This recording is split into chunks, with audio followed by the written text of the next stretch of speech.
Okay, I'm going to get started by just welcoming everyone. Nice to see you all. Welcome to Tung. Welcome to everyone online as well.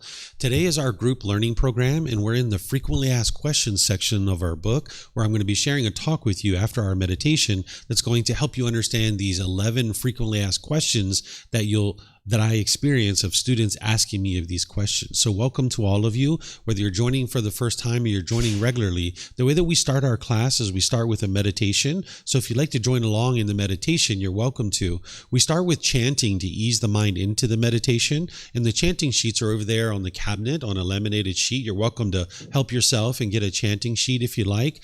If you're going to chant along, it's important to understand that what this does is it helps to ease the mind into meditation and get more benefit out of the meditation itself. This isn't a rite, a ritual, or a ceremony, or worship, or anything like that. It's not prayer. That's not what chanting is. During the lifetime of the Buddha, he used chanting as a way to help his students to remember the teachings and commit them to their memory. That every 2 weeks, his students came together and they orally recited his teachings in order to be able to commit them to memory. So that's where chanting came about. So you can understand that there isn't anything mystical or magical about chanting. It's not a rite, a ritual, or a ceremony, or worship, or prayer, or anything like that. We don't need to chant in order to remember the teachings anymore. We have books, audiobooks, videos, podcasts, things like this. So we use chanting as a way to get more benefit out of the meditation, easing your mind into the meditation itself.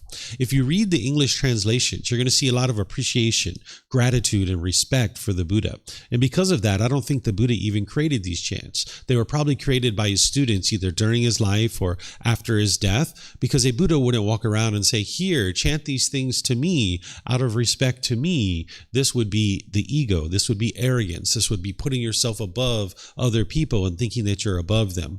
Instead, I suspect that his students created these either during his life or after his death, because if you learn from a teacher of how to move from the anger, the sadness, the frustration, the agitation, annoyance, guilt, shame, fear, stress, anxiety, loneliness, boredom, shyness, resentment, jealousy, all these feelings that you can eliminate and get to the peace and calm, the serenity and contentedness with joy that is enlightenment, and this teacher didn't want anything from you or expect anything from you, you probably have a lot of appreciation, gratitude, and respect for that person too. So that's why I think that these chants actually came from his students. So you're welcome to chant along. And for those of you guys that are online, if you guys would like to chant, you can go to our website, which is buddhadailywisdom.com, click on free books, and from there you just scroll down towards the bottom, and you're going to see this daily chanting sheet that we have here at the temple. It's online. You can use it from there. Once we're in the meditation, after the chanting, you're going to hear me doing some guidance to kind of guide you along in the meditation for a brief period, where I'm going to be kind of giving you instructions and guidance as we're actually meditating together. Then there's going to be a period of time where it's just quiet and we're all meditating. Everyone here at the temple and anyone joining us online will just all be meditating together.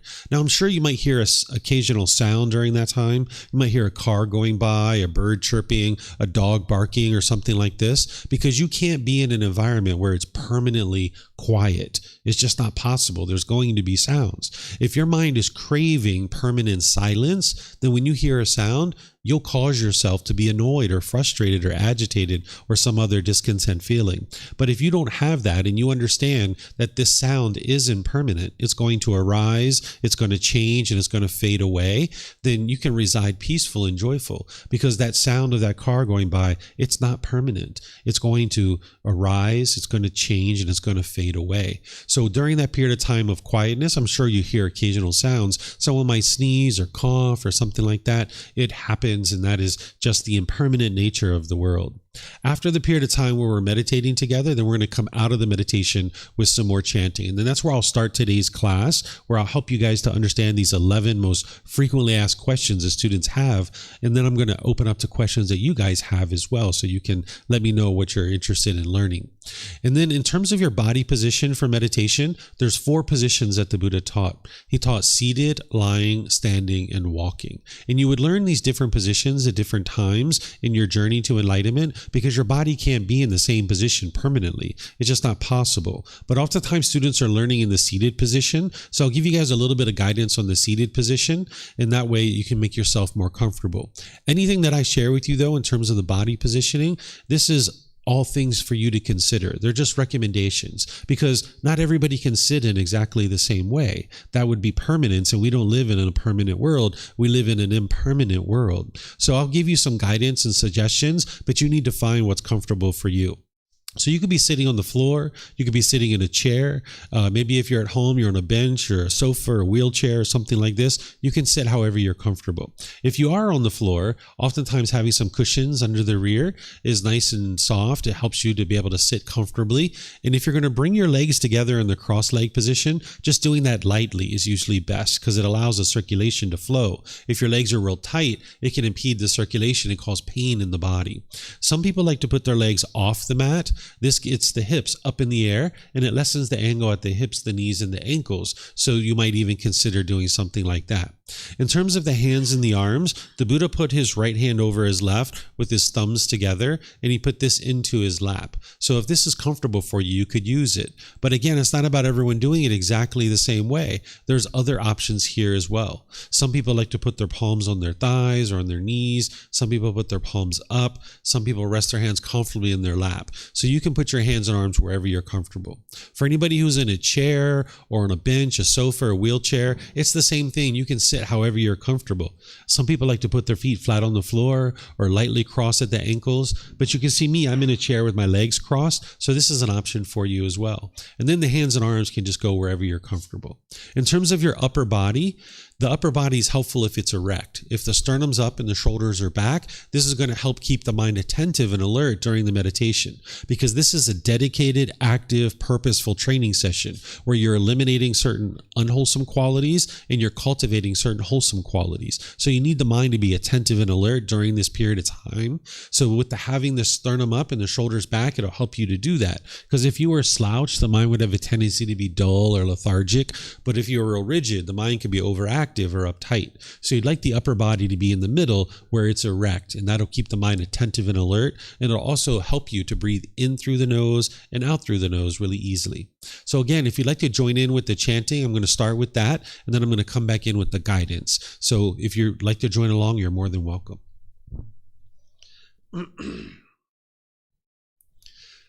Arahang Samma Sambuddho Mahakeva Potang Mahakavanhang Apivateyami Savakato Mahakavata Tammo Dhammang Namasami Supatipano Mahakavato Savaka Sangho Sanghang Namami Namo Rasa Bhagavato Arahato Samma Sambuddhassa Namo Rasa Bhagavato Arahato Samma Sambuddhassa Namo Rasa Bhagavato Arahato Samma Sambuddhassa Iti piso mahakava Arahang Samma Sambuddho Vicacaranang Sammuno Sakato Rokavito Anutero Purisa Dhamma Sati Satatawa มนุสนังพุทโธภาควาติ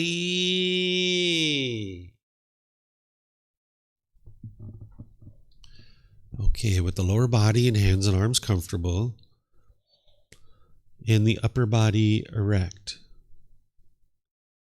just close the eyes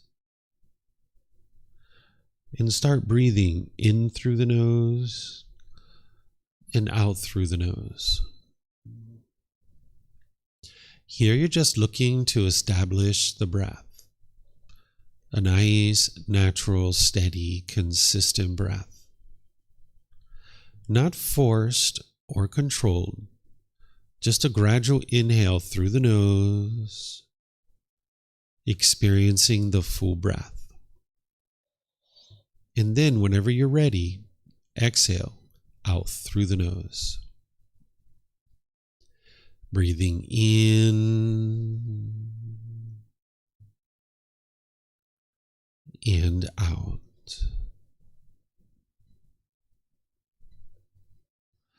Breathing in and out. Your breath may not match up with the guidance that I'm providing, and that's okay. This is your practice. I'm just here for guidance. You can use this voice as a reminder that whenever you get to the next inhale, breathing gradually through the nose, developing a nice, natural, steady, consistent breath. And then whenever you're ready, exhale out through the nose, experiencing the full breath. Breathing in and out. Breathing in and out. With the breath well established, start fixating the mind on the breath, either the sound of the breath coming into the nose or the sensation of air moving over the skin into the nose. The breath is the present moment. Fixate the mind on the breath, the present moment. Breathing in and out. Breathing in and out.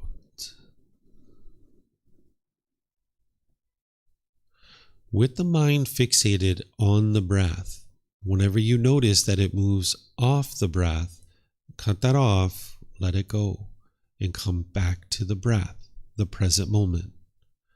No need to observe the thought, label it, judge it, analyze it, or even try to figure out where it's coming from. Whenever you notice that the mind is moved off the breath, cut that off, let it go, and come back to the breath, the present moment. Breathing in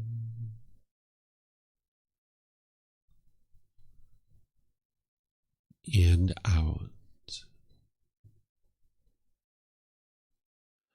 Breathing in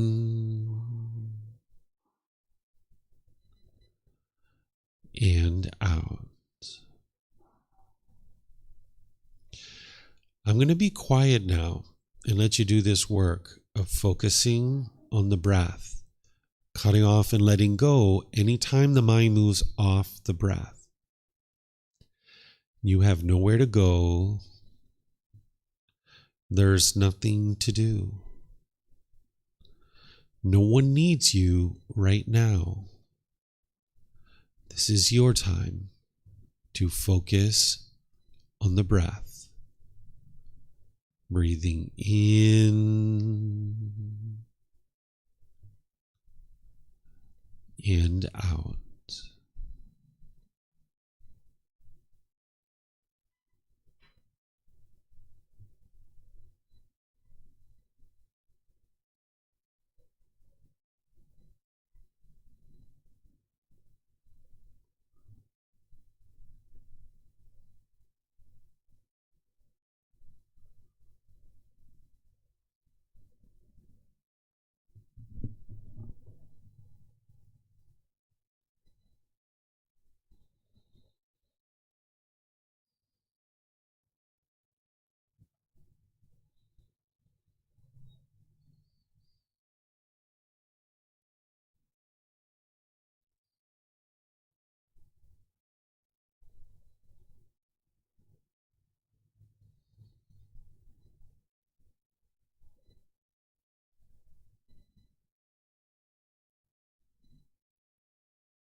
Arahang Samma Sambuddho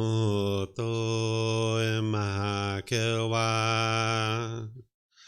Potang Mahakawanhang Apivateyami Savakato Mahakawata Tammo Dhammang Namasami Supatipano Mahakavato Savaka Sangho Sanghang Namami Namo Arhasa Bhagavato Arahato Samma Sambuddhassa Namo Arhasa Bhagavato Arahato Samma Sambuddhassa Namo Arhasa Bhagavato Arahato Samma Sambuddhassa Iti piso Mahakawa Arahang Samma Sambuddho Vicacaranang Sammuno Sakato Rokavitu Anutero Purisa Dhamma Sati Satatawa Manusanang Poto Bhagavati. Okay, if you guys would like to slowly make your way out of meditation. Once again, welcome to everyone here at the temple. Welcome to everyone online as well. Nice to see all of you guys this morning.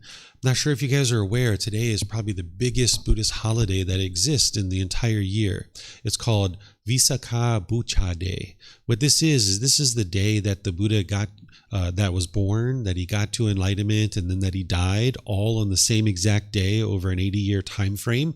And it's all based on the lunar calendar. So this year it happens to fall today on the 11th of May, but based on the lunar calendar, it will change each year which day on our calendar that it falls. So this is a huge holiday for people in Buddhist countries because they're celebrating and respecting the day that the Buddha was born, the day that he got to enlightenment, 35 years after he was born at the age of 35, and then he died at the age of 80. So it's really fitting to come to the temple and actually learn some of his teachings on this particular day. This is what the Buddha would suggested for you to have done on this particular day if people were going to celebrate it. Because during his lifetime, some of his students asked him as he was getting close to death, what should we do in order to respect you when you're gone? And they were contemplating all these thousands and thousands of people that would be coming to visit the Buddha, and he would be dead, because back then there wasn't a email list to send everybody an email. By the way, the Buddha's dead.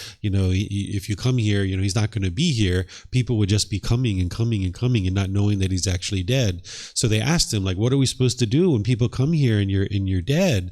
And he said, well, if you would like to respect me, learn and practice the teachings that I share. That's the way to respect me. And I would say that about any teacher, not just about the Buddha, but even if you have an English teacher, if you have an engineering teacher or a science teacher, the way to really respect that person and their time time and effort to teach you is to learn diligently and then practice what it is that they share with you. So this is something that the Buddha taught. This is something that you can apply in your life, is the way to respect a teacher and really honor the person's effort and energy to share something with you that's going to be beneficial with your life or for your life, is to actively learn, then to be able to apply that in your day-to-day life, no matter what type of teacher it is. Because it's helpful to respect teachers and understand and appreciate the wisdom that they share, because all too often in our culture, in the Western culture and some other cultures as well, we're not respectful of teachers. And because of that, what we see is a lack of interest from people to teach, right? If we gossip and slander our teachers, if we degrade them and diminish them, if we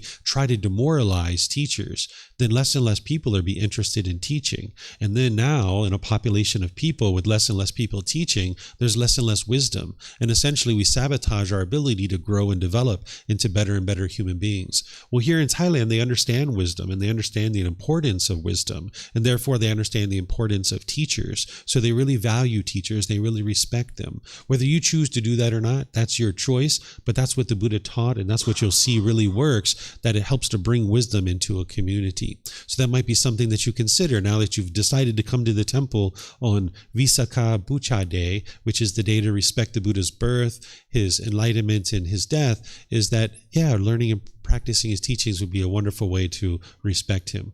What I plan to share with you guys today is, in this group learning program, we use this book, Developing a Life Practice, The Path That Leads to Enlightenment, as our guide for this particular program. And each Sunday I go chapter by chapter in this book.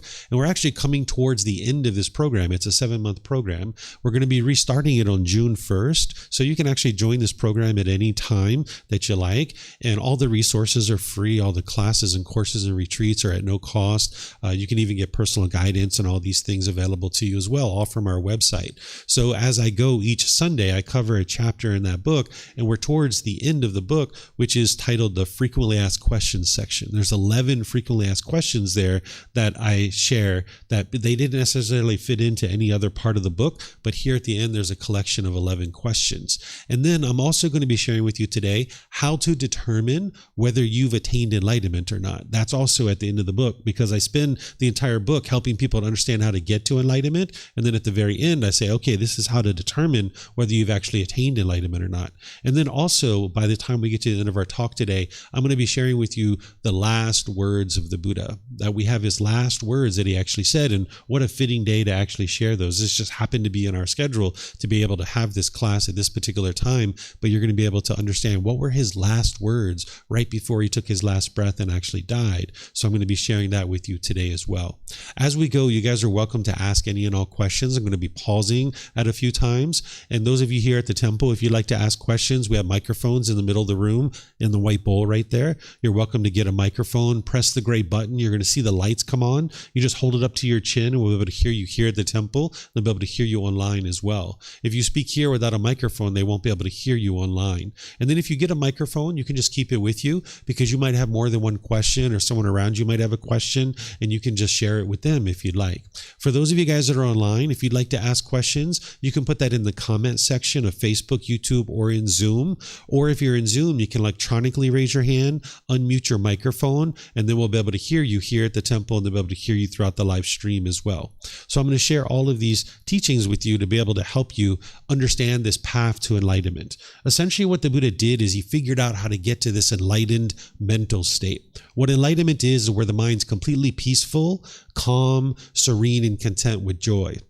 It no longer experiences any discontent feelings. By the time you train your mind to get to enlightenment in this life, you will no longer experience any anger, sadness, frustration, irritation, annoyance, guilt, shame, fear, stress, anxiety, loneliness, boredom, shyness, resentment, jealousy. All of this and others is completely eliminated from the mind. And this comes through training of the mind. There's no belief in the teachings of the Buddha. You aren't believing a bunch of things and then hoping something good happens happens when you die. Instead, you're learning, examining, and investigating his teachings now in this life. You're then reflecting on those teachings to independently verify if they're true or they're false. And then you're practicing his teachings, integrating them into your day-to-day life in order to be able to train your mind. What he's teaching you how to do is uproot certain pollutions in the mind that he discovered. He discovered these pollutions in each individual mind. He discovered it in his own mind, and then he figured out how to eradicate it through various tools and techniques. And then he shared those teachings from the age of 35 to 80 to be able to help other people understand how to eradicate those from your mind. Oftentimes we think that anger and sadness and frustration and annoyment and all these things are being caused by other people, but it's actually not being caused by external things. What's causing these discontent feelings is actually inside your own mind.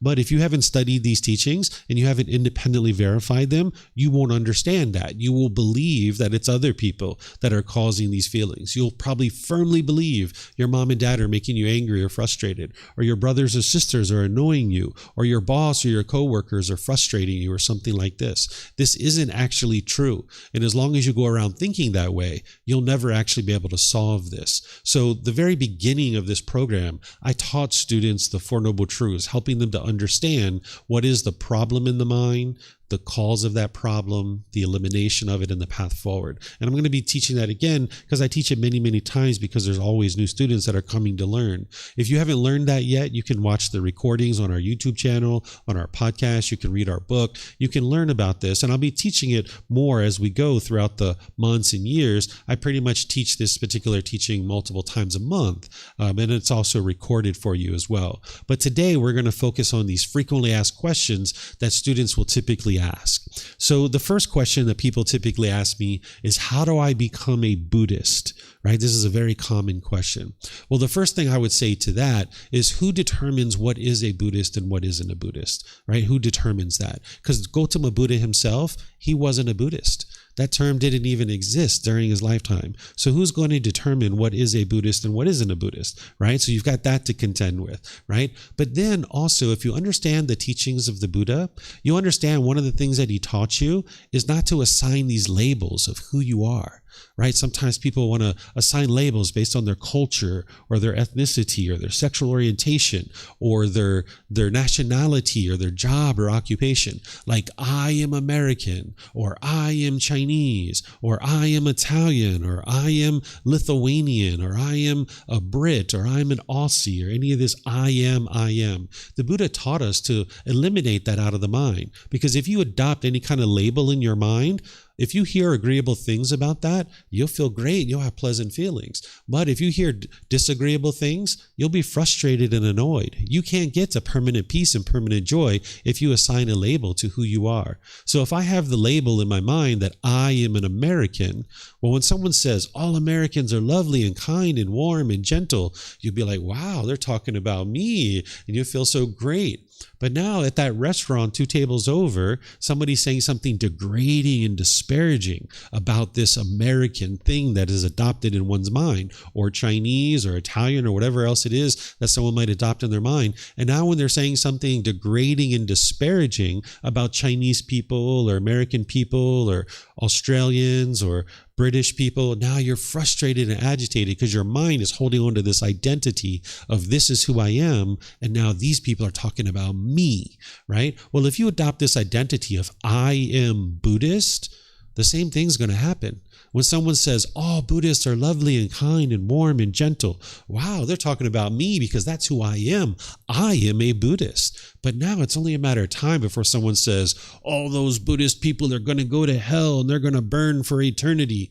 Whoa, they're talking about me. Now you might want to fight, right? Well, if that's the case, you're not actually even practicing the teachings of the Buddha if you want to fight in that situation, right? So the Buddha doesn't teach you to adopt any kind of identity or label of who you are, and your mind will actually be a lot more peaceful and a lot more joyful. If I adopt the identity of I am a police officer, as long as I'm doing that job, I'll feel great. that when I retire or I get injured or maybe I get fired and I have to go do another job, I'll feel frustrated and agitated or annoyed because my mind is identifying one way and I'm actually doing something different.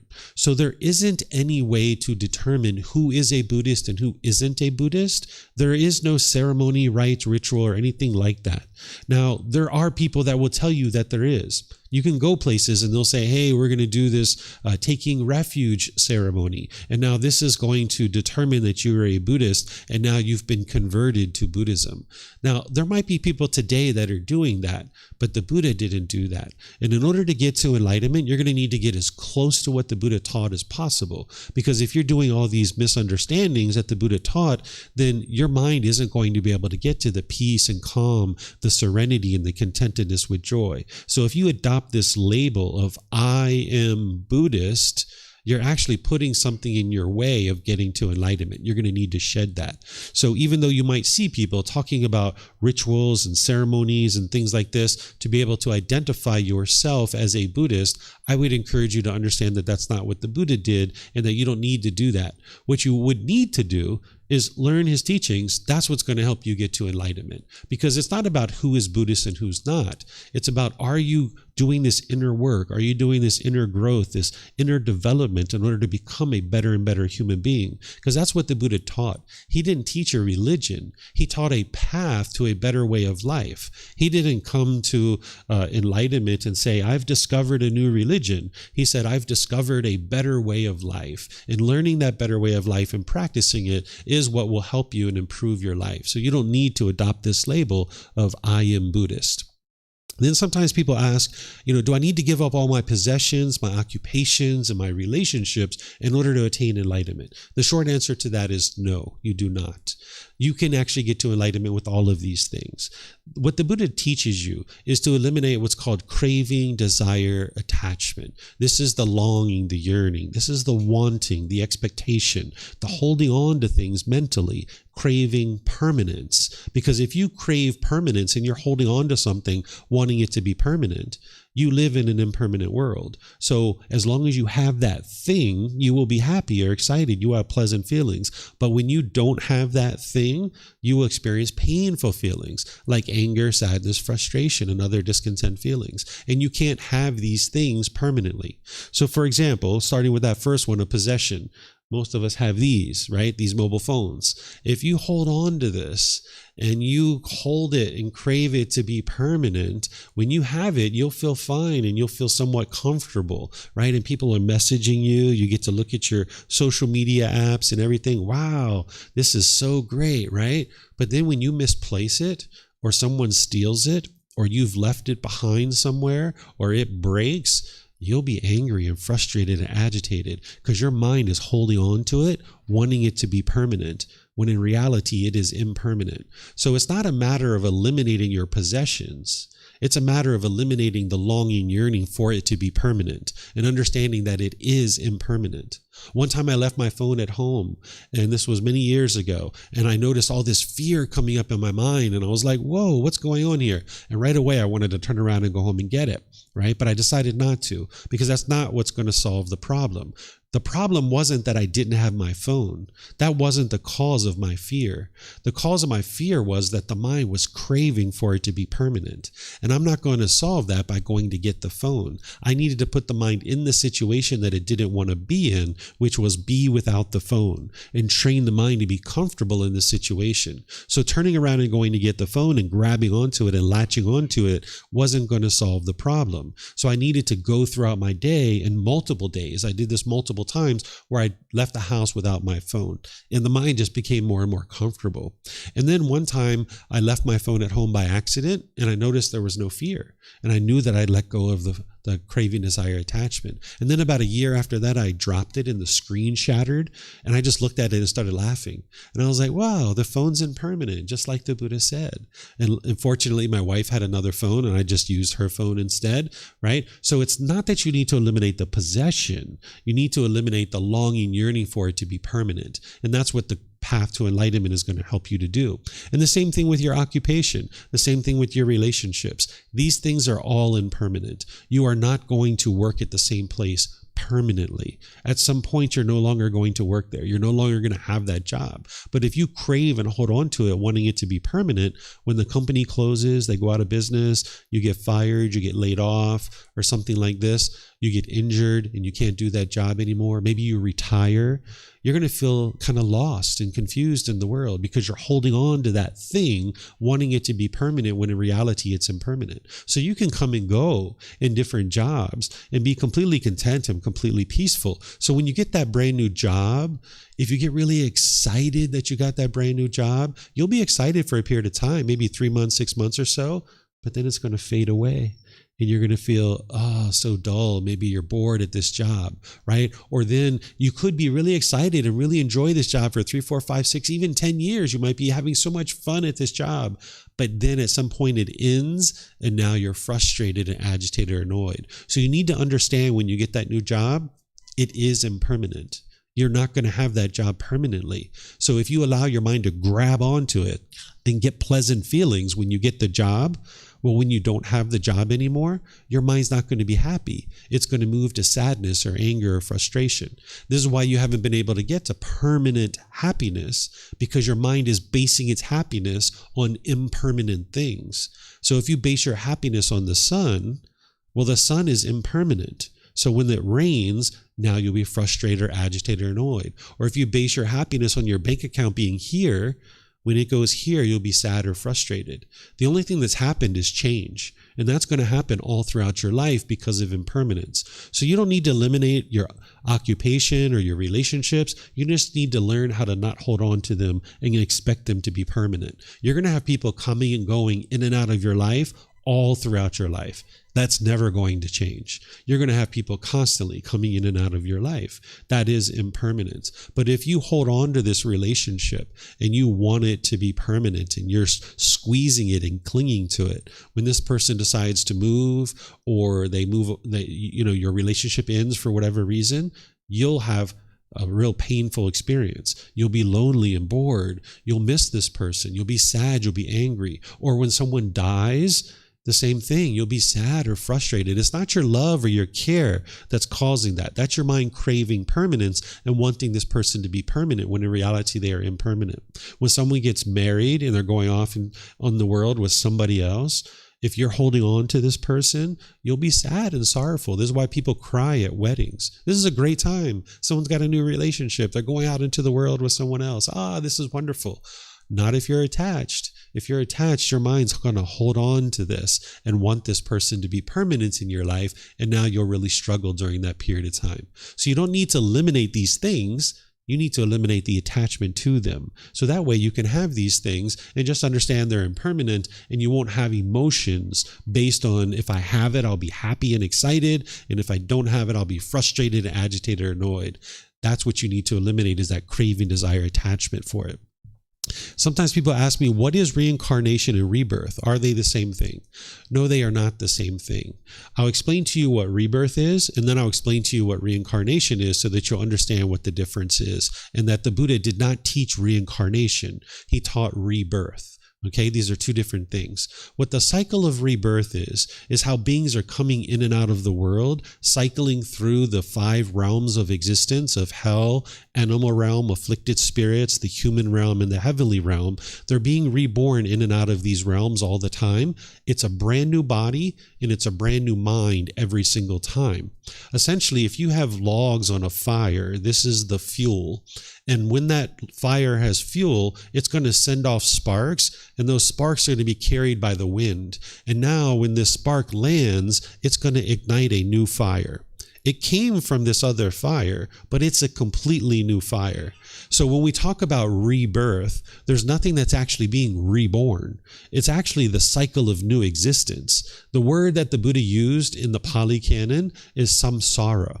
And this is oftentimes translated to the cycle of rebirth. But a better way to think about that word samsara is the cycle of new existence, because the Buddha never said that anything was actually being reborn. It's a brand new body and it's a brand new mind every single time. Just like a fire has sparks coming off of it, and when that spark lands, it's a brand new fire. It's not the same fire. So it's the same thing that is true about the cycle of rebirth or the cycle of new existence. Now, as I have shared many times, there's nothing in the teachings of the Buddha that is based in belief, including the 5 realms of existence, including the cycle of new existence or the cycle of rebirth. There is no belief here whatsoever. You can independently verify the cycle of rebirth. You might not have the wisdom of how to do that right now, but in our book series, Volume 11, Chapter 105, you'll see 17 different criteria of how to independently verify the cycle of rebirth. And at some point in your journey, you might decide that you would like to do that. It's not something that I advise right up front for people to be able to explore. You could, but I don't suggest that you do, because what's happened in the past is in the past. It doesn't matter anymore. What may or may not happen in the future, it's in the future. It hasn't happened yet. What's important is right now, if your mind is experiencing any of these discontent feelings like anger, sadness, frustration, and others, that you need to solve that. And approaching the core central teachings of the Buddha is what's going to help you to do that. This cycle of rebirth is absolutely true. You can independently verify it, including the 5 realms of existence. Those can be independently verified as well, but it's not something you need to do right up front. Instead, focus on the core central teachings like the 4 Noble Truths, the Eightfold Path, the 5 Precepts, meditation training, Brahma Viharas, understanding the 10 fetters, these kinds of things. This is what's going to help you to advance on the path to enlightenment. So the Buddha taught this cycle of new existence, this continuous rebirth where beings are coming into the world over and over and over again. One of the ways you might think about it is like a cardboard box. If your mind is cardboard box A, and then the new mind is going to be cardboard box B. These boxes are completely different size, different color, different shape, different texture. It's a completely different box. If there's contents in the box of box A at the end of box A's life, because this box is going to deteriorate because it's impermanent, if there's contents in that box, those contents need to find somewhere to go, and they're going to go into cardboard box B, but it's a completely different cardboard box. So at the end of this life, if you have craving, desire, attachment, longing, yearning, this fires are burning in your mind, then that's got to find somewhere to go, and it's going to find this new mind. But if you extinguish all of that, if you don't have this longing, yearning where you're holding on to things, then there's nothing to extinguish. It's already been extinguished. Everything's been extinguished. All the contents out of this box are gone, and there's not going to be another cardboard box. So there doesn't need to be this sequence of events that leads cause and effect to this new existence. So this is the cycle of rebirth, or the cycle of new existence, a brand new body and a brand new mind. What people are talking about with the reincarnation, which isn't what the Buddha taught, is they're talking about this soul that goes from one life to the next, and you are the exact same being in every single existence, because there's this permanent soul that goes from life to life to life to life. The Buddha never taught this because it conflicts with his teachings on the universal truth of impermanence. And if you look at his teachings, he has various discourses. His teachings are in 45 volumes of books that are about this thick, and he teaches extensively about all the teachings that it takes to get to enlightenment. But there's a certain part of his teachings where he says, remember, monks, what did I teach? I taught this. And he points to the very first teaching of his path, which is the 4 Noble Truths. And then he says, remember what I did not teach. I did not teach this. And he gives 10 different things that he did not teach. And one of those things that he did not teach is whether there is a soul or there isn't a soul. He leaves it as an undeclared teaching. So anybody who's talking about a soul related to the teachings of the Buddha, they haven't studied his teachings very closely because they haven't seen his undeclared teachings. So the Buddha didn't say there is a soul, but he didn't say that there isn't a soul either. This conflicts with the universal truth of impermanence, which is his very, very, very, very first teaching.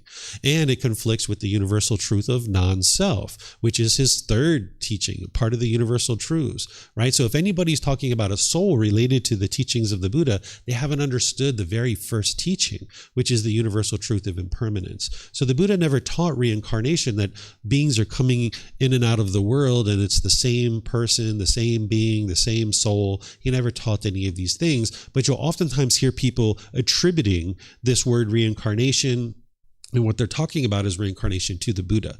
But he didn't teach these things. And the Buddha actually taught during his lifetime that at this point in time in history, that we would have significant misunderstandings about his teachings. And he described that this would be the period of time that we would experience that where there's significant misunderstandings. So if you go back to his original words, you will be able to see what I'm explaining to you, and you'll be able to independently verify it for yourself. So that's why this book series is made available to you on our website. It's completely free. You can download it if you like.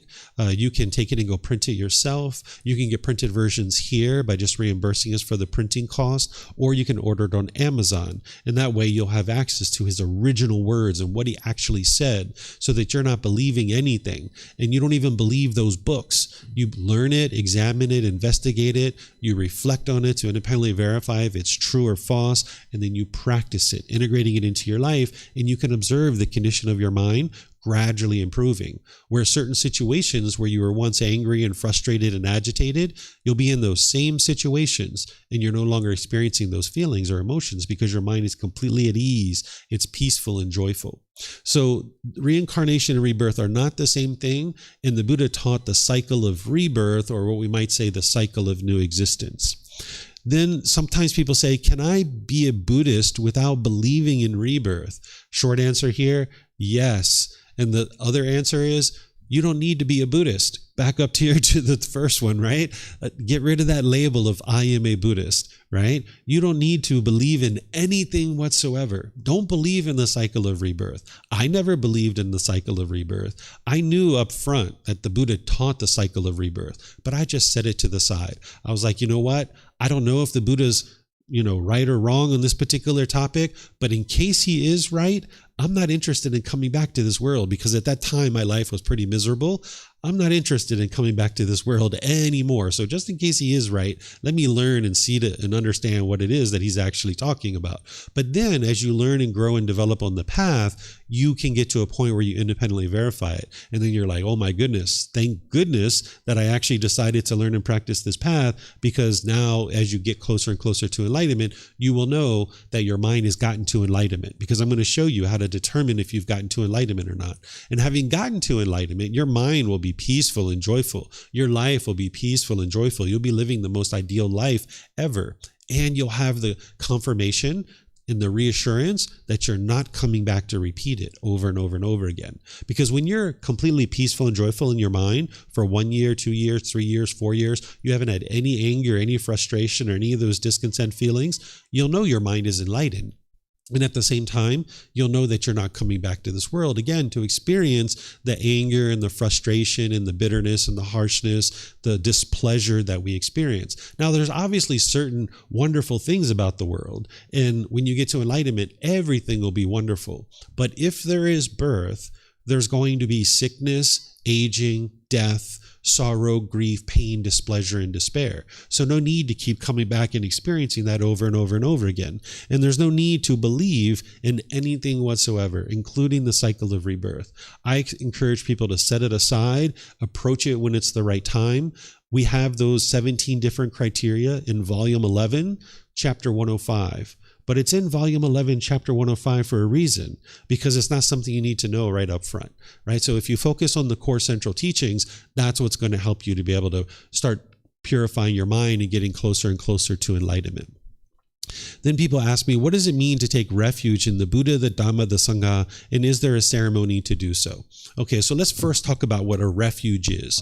What a refuge is this is protection. The Buddha taught to take refuge in the Buddha, the teachings, and the community. That's what this means in Pali. The Dhamma means teachings, the Sangha means community. So he taught you to take protection, to have protection in the Buddha, the teachings, and the community.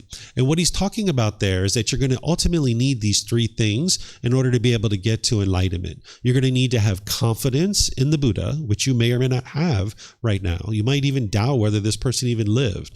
But ultimately, you're going to need to have confidence in the Buddha. You're going to need to have access to his teachings, and you're going to need to be part of a community so that you can learn not only from a teacher, but from other community members too. Because as everybody's doing certain wholesome things, you're going to learn from those people, right? So to take protection or to take refuge in the Buddha, the teachings, and the community is to be able to build confidence in the Buddha. And as I mentioned, you might not have that right now. You might not have doubt. You might have doubt. But the way that you eliminate that doubt is not through blind belief or blind faith. The way that you eliminate your doubt is by examining and investigating his teachings. So that's what the second one is for. If you have access to his teachings and you start training your mind through his teachings, you'll get to the point where you have more and more confidence in him, because you're going to see that the condition of your mind is gradually improving and that these teachings lead exactly where he said they do. They lead exactly to this enlightened mental state, because you're going to see your mind gradually moving towards this enlightened mental state. It's not a sudden thing. So even though today we celebrate this is the day of the Buddha getting to enlightenment, he actually got to enlightenment over a 6-year period. He didn't just sit under a tree and magically get to enlightenment. This is one of the biggest myths about the life story of the Buddha. It was gradual training, gradual practice, and gradual progress. You can see this in his teachings, in his own words, but you also know this to be true because everything you've ever done has been that way. Whether it's learning how to read, write, and speak English or any other language, whether it's any job or occupation that you have, it's been gradual training, gradual practice, and gradual progress. And it's the same thing that's true on the path to enlightenment. So as you're learning and growing and developing with those teachings, and you're seeing that the condition of your mind is gradually improving, you'll gain more and more confidence in this individual that we refer to as the Buddha. And you'll gain more and more confidence when you're part of a community, because you'll see that your teacher is guiding you to improve condition of mind, and you'll see that other community members are very thoughtful, they're very loving and kind and compassionate and generous, and they're polite and respectful when you're interacting with a community of people who are deeply studying the teachings and practicing them. That's what you'll experience in that community. So taking refuge in the Buddha, the teachings in the community, or the Buddha, the Dhamma, the Sangha, is to develop confidence in the Buddha, to get access to his teachings, and to be part of a community. And as you do so, your mind will become more and more protected. But you don't need any ceremony to be able to do this. There are no rites, rituals, ceremonies, or worship in the teachings of the Buddha. And if you've done something like this, it's okay. That's what you've done. There's people out there in the world that will tell you that you have to do this ceremony and this is what you need to do. But the Buddha never did these things. You'll never see anywhere in his teachings where he does a rite, a ritual, or a ceremony or worship. He didn't teach those things, but those things have come about nowadays, and these are just misunderstandings. So you can actually learn and grow and develop on this path as an independent practitioner. You're going to need a teacher. You're going to need guidance. A teacher is essentially like a tour guide pointing out for you the things that you need to learn, but it's you that's doing the work on the path to enlightenment. Someone who's on the path to enlightenment, they're not a follower. They're not a devotee. They are an independent practitioner that's looking to cultivate wisdom. And as they do so, this is what's awakening their mind and helping them to get closer and closer to that enlightened mental state, that you're cultivating wisdom about the natural laws around you. And now you're not believing in anything that the Buddha taught. You're learning, examining, and investigating it. You're reflecting on it to see if it's true or if it's false. And then you're practicing it. And that's where you see the improvement to the condition of the mind. So there is no ceremony or ritual or anything like that that you need to do in order to choose to actually start learning and practicing his teachings. You just need to start picking up the books, you get access to his original words, start getting guidance from a teacher. These are all things that are going to help you in your journey. So do you guys have any questions on any of these? Remember, if you could use the mics here, for those of you guys here, and then online, you can put that into Facebook, YouTube, or Zoom, or you can raise your hand in Zoom and ask any questions that you like. Yeah, Poon, you have a question. Welcome. Haven't seen you for a while. How have you been? You been doing good? Oh, okay. Yeah. How's your wife? Doing what? Good. Okay, good. My check. Okay. The phrase "to take refuge." Hello. To take refuge in the Buddha. Is this mentioned in the anywhere in Pali Canon? Yes, he talks about taking refuge in the Buddha, the Dhamma, the Sangha. Okay. But it's important to understand what that means, because he talks about it in reference to, he'll say like, people go to many places to take refuge from stress. They go to the mountains, they go to the tree shrines, they go to the parks. He says, but this isn't the secure refuge. Essentially, like, You might go to the beach, or you might go to that remote island, or you might go to that cabin in the mountains to relieve your stress. But that's not what's going to relieve your stress. That's not going to protect your mind. If you would like to get this protection of your mind, you're going to need to come to the Buddha, the teachings, and the community, and that's what's going to provide the actual true protection for your mind. Thanks for clarifying. Because I always thought that it was only mentioned in Mahayana Buddhism. Oh, I see. Yeah, it's in the Pali Canon. That's why I asked. Yeah, I see. Yeah, it's in the Pali Canon. Yeah, you'll see it many places. In fact, even just to get to the first stage of enlightenment, an individual would need to have those three things: confidence in the Buddha, the access to the teachings, and being part of a community, just to even get to the first stage. And the mind's not even enlightened yet there, but just to get there, you would need to have those three things. Yeah, you're welcome. Okay, I'm going to look online here, and I don't see any questions anywhere else. Okay, so let's go to the next several. And these are the only 11 frequently asked questions. And we're going to get into how to determine if you're enlightened and actual last words of the Buddha. So sometimes people ask me, what is the purpose of our life? What is the purpose of human existence? And this is probably one of the longer explanations that I put in this section of the book in explaining this, because this is a common question that many people ask, like, what's our purpose? I would suggest the reason why people are asking this question, and you might be asking this question, is that we have all this extra time in our life now that if you go back to like prehistoric times, like cave people, I don't think they were asking this question, like, what is our purpose here? Because at that point, they were just trying to figure out how to survive. It's like, can I eat this? Can I rub these two sticks together? Should we put some clothes on? Or like, what should we do here? They were just trying to survive, because there were bigger, badder beings on this planet when those beings were here than right now. We've become the dominant creature on this planet, and we look around and we're like, well, what's our purpose here? What are we supposed to be doing? Because back then, there was actually a real purpose. The purpose was, let's figure out how to survive. Let's figure out how to talk and communicate with each other. Let's figure out what all these things are, right? So people were kind of actively figuring that out. But now we're at a point in human history where we've figured out a lot of things. We've systematized food systems. We've systematized educational systems and getting clothes and all these different things, that we don't have to do all those things ourselves anymore. So we have all this extra time in our life, and our ego in the unenlightened state is saying, well, what's our purpose here? I've got to have some significance because I'm important, right? Like, I have to have some purpose here. Well, what I say in the book essentially is you don't have a purpose here. There's no reason to be here. But because the mind is holding on, it keeps coming back over and over and over again. And sometimes people don't like that answer. They're like, I don't like that answer. There needs to be some purpose. Well, that's your ego. That's wanting you to be significant. There's 8 billion human beings in this world, and there's a whole lot more animals than that.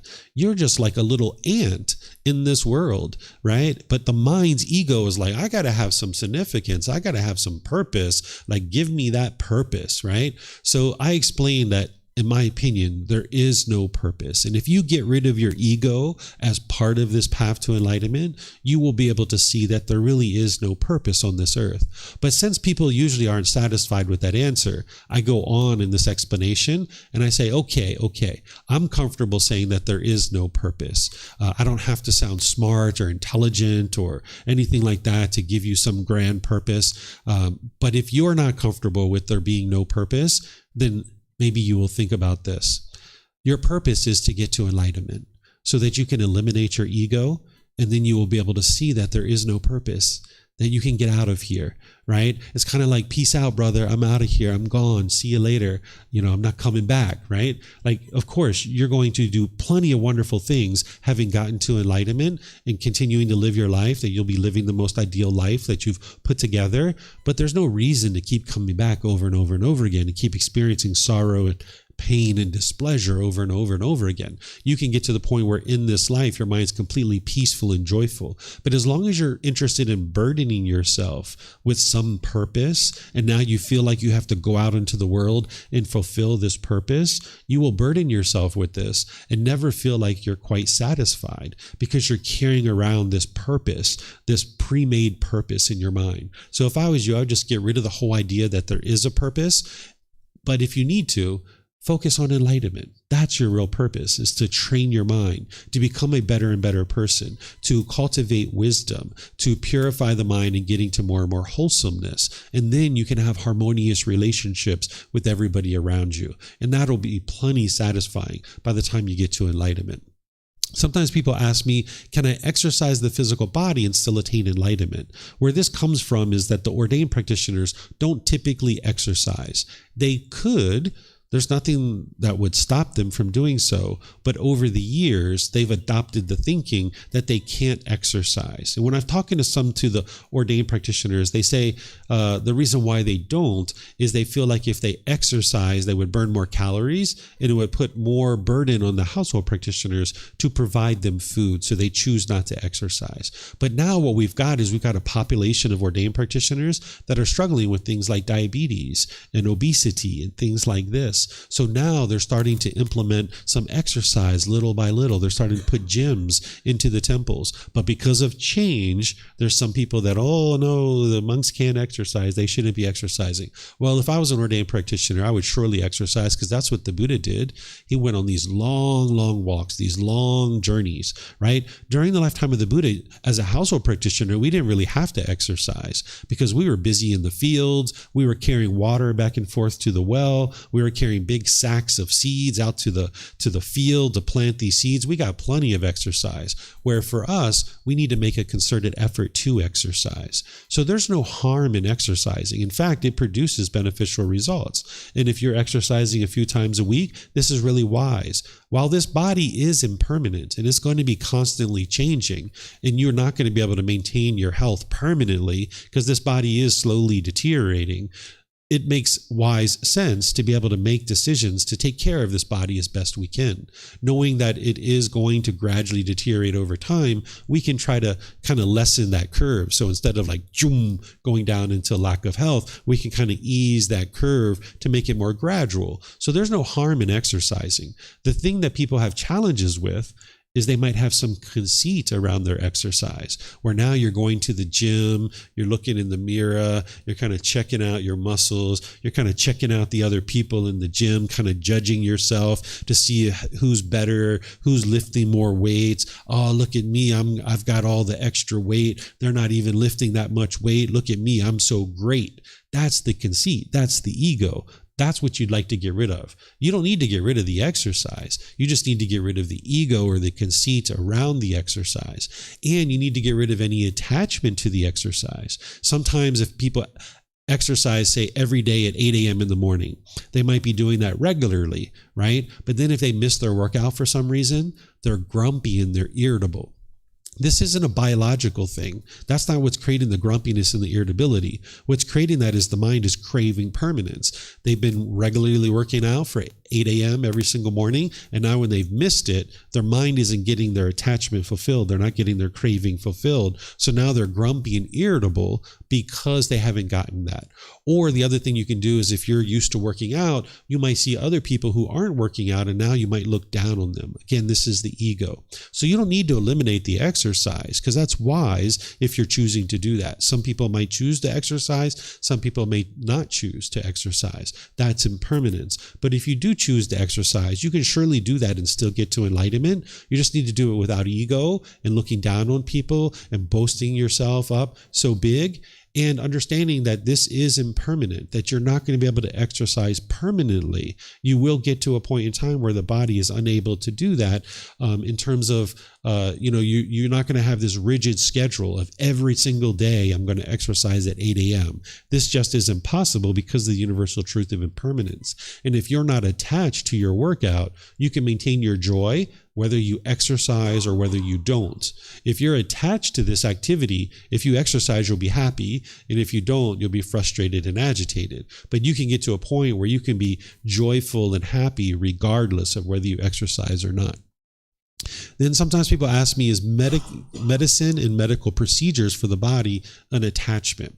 Well, you can't just say this particular object is an attachment. I mean, you can say that about some things. Like you can say, like, if you were snorting cocaine or taking crystal methamphetamine, that's an attachment. The mind is longing, yearning for these pleasant feelings. You can say that about a few things, but by and large, it's not the object that determines whether there's an attachment or not. It's within the mind. So let me give you an example before we talk about this one. Let's just say I was going on a hike and I had a liter of water in my car, and I'm driving to the trailhead, and I get out of the car and I'm on this trail, and I'm 30 minutes down the trail and I realize I forgot my water, and I'm going to be out here for like 6 or 8 hours. And I'm like, oh my goodness, I forgot my water. Water. And I hightail it back to the car. Maybe I sprain my ankle on the way. I sling open the door and I grab my water. Water. Okay. Well, you could also be out on the trail, 30 minutes down the trail, realizing you're going to be out here for 6 or 8 hours. And it's like, I forgot my water. I'm going to be out here for a while. Let me take my time and go back to the car and get my water. And now you can calmly make your way back to the car, and you can get your water, and you can go on your hike because you didn't sprain your ankle. So now you can make your way on the hike, spend your 6 or 8 hours outside, right? In both of these situations, the object was the same, the water, right? But the difference is the first person had a longing, yearning. They were craving for it to be permanent. And when they realized they didn't have their water, their mind was all shaken up by that. Right? So it's not the object itself that determines whether it's a craving, desire, attachment. It's what's going on in the mind. So just deciding to take medicine or having a medical procedure doesn't necessarily mean it's an attachment, right? You can take medicine. You can have a medical procedure. This is all wise. This is things that we have nowadays in order to maintain the health of the body. But if your mind is longing, yearning, you'll have difficulties. So for example, I could have a nose surgery because I have a deviated septum and I'm now trying to get more air through my nose, and that's going to be helpful for me in order to breathe. But I could also have a nose surgery because I'm unhappy with the way my nose looks and I'm craving and I'm desiring to have a different shape of nose. The same thing was occurring as it was a medical procedure, but in one situation, the mind is doing it for the purpose of getting more air. The other situation is the mind is wanting this different appearance for the nose. So in one situation, it could be an attachment. In one situation, it may not be. So it's not the object itself or the action. It's whether the mind is longing, yearning for it.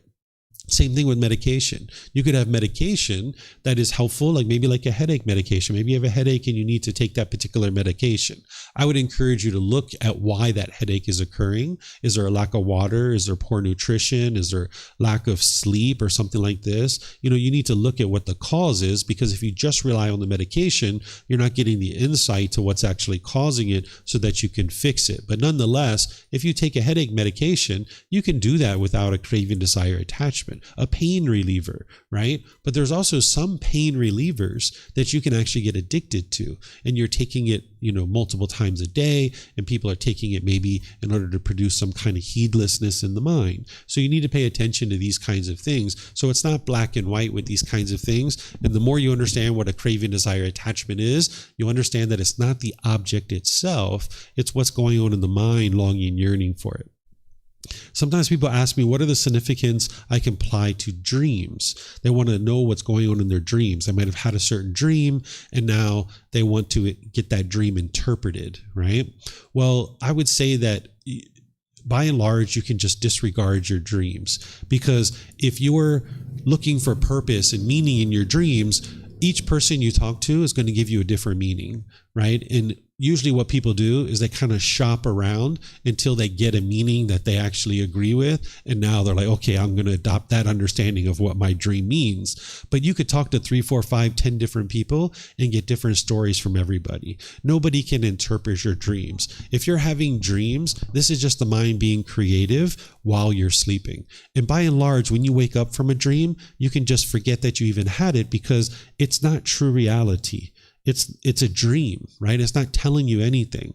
In order to get to improvement in your life, you need to make wise decisions based in true reality, not based in your dreams. But one thing that dreams can do for you is if you wake up from a dream, and let's just say you've been having a regular recurring dream of dying, and every time you wake up, you're fearful.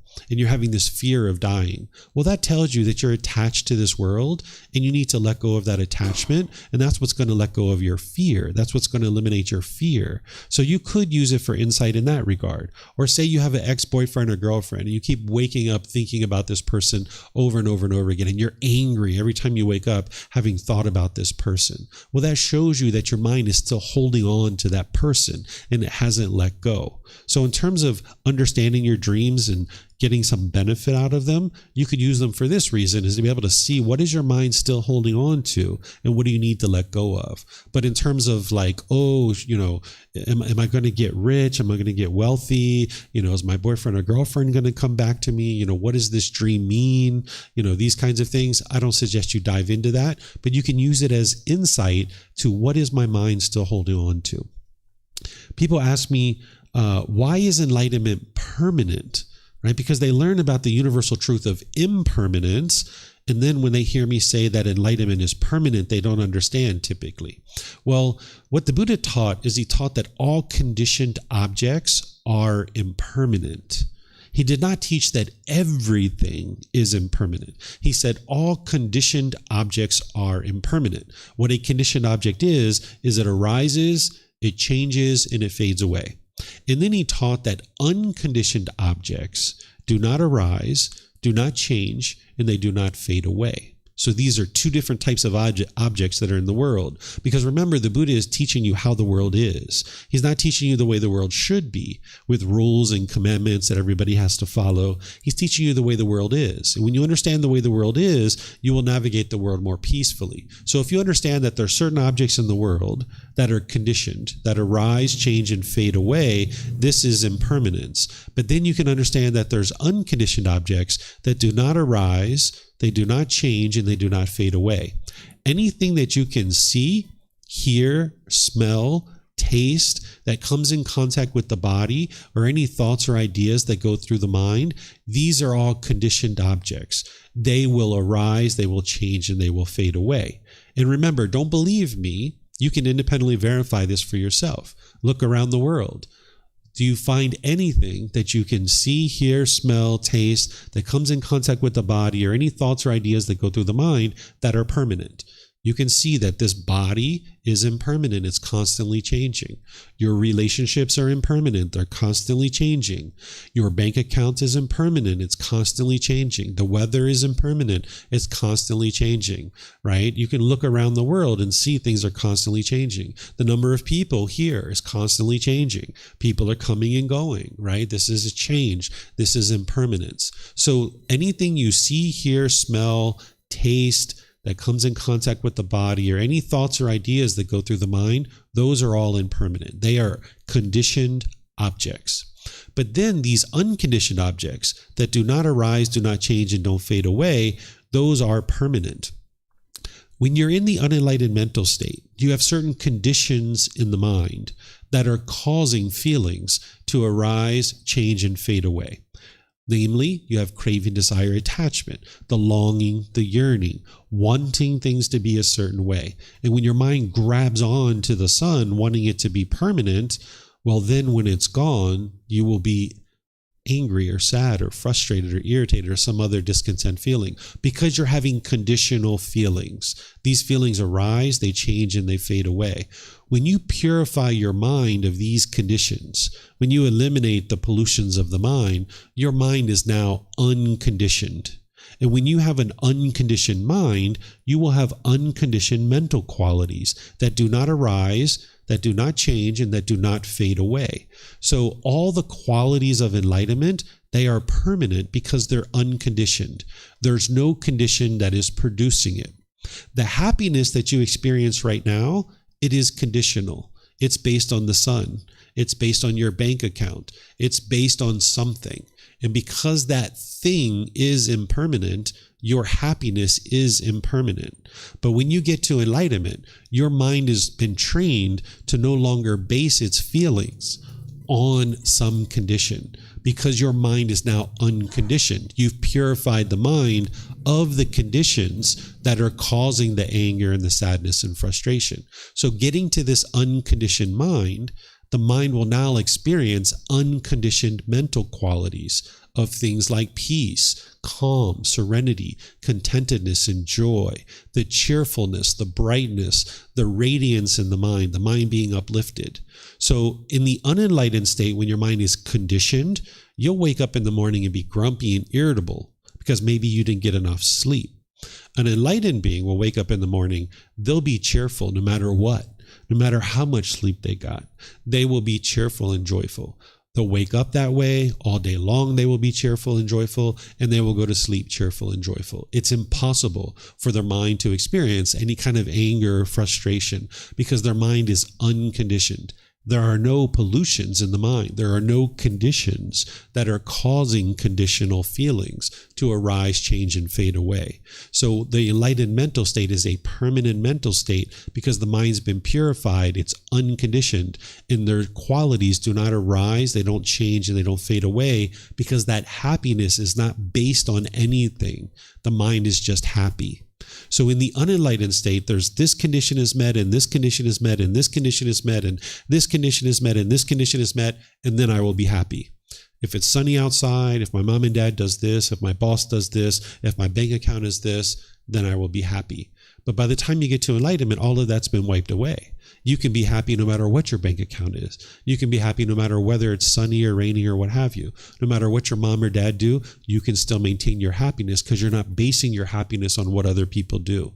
Your mind is unattached. You aren't basing your emotions on external things. So this is why enlightenment is actually permanent. Then lastly, students ask, why are donations of support for teachers of Gotama Buddha's teachings so important? So there's two things here.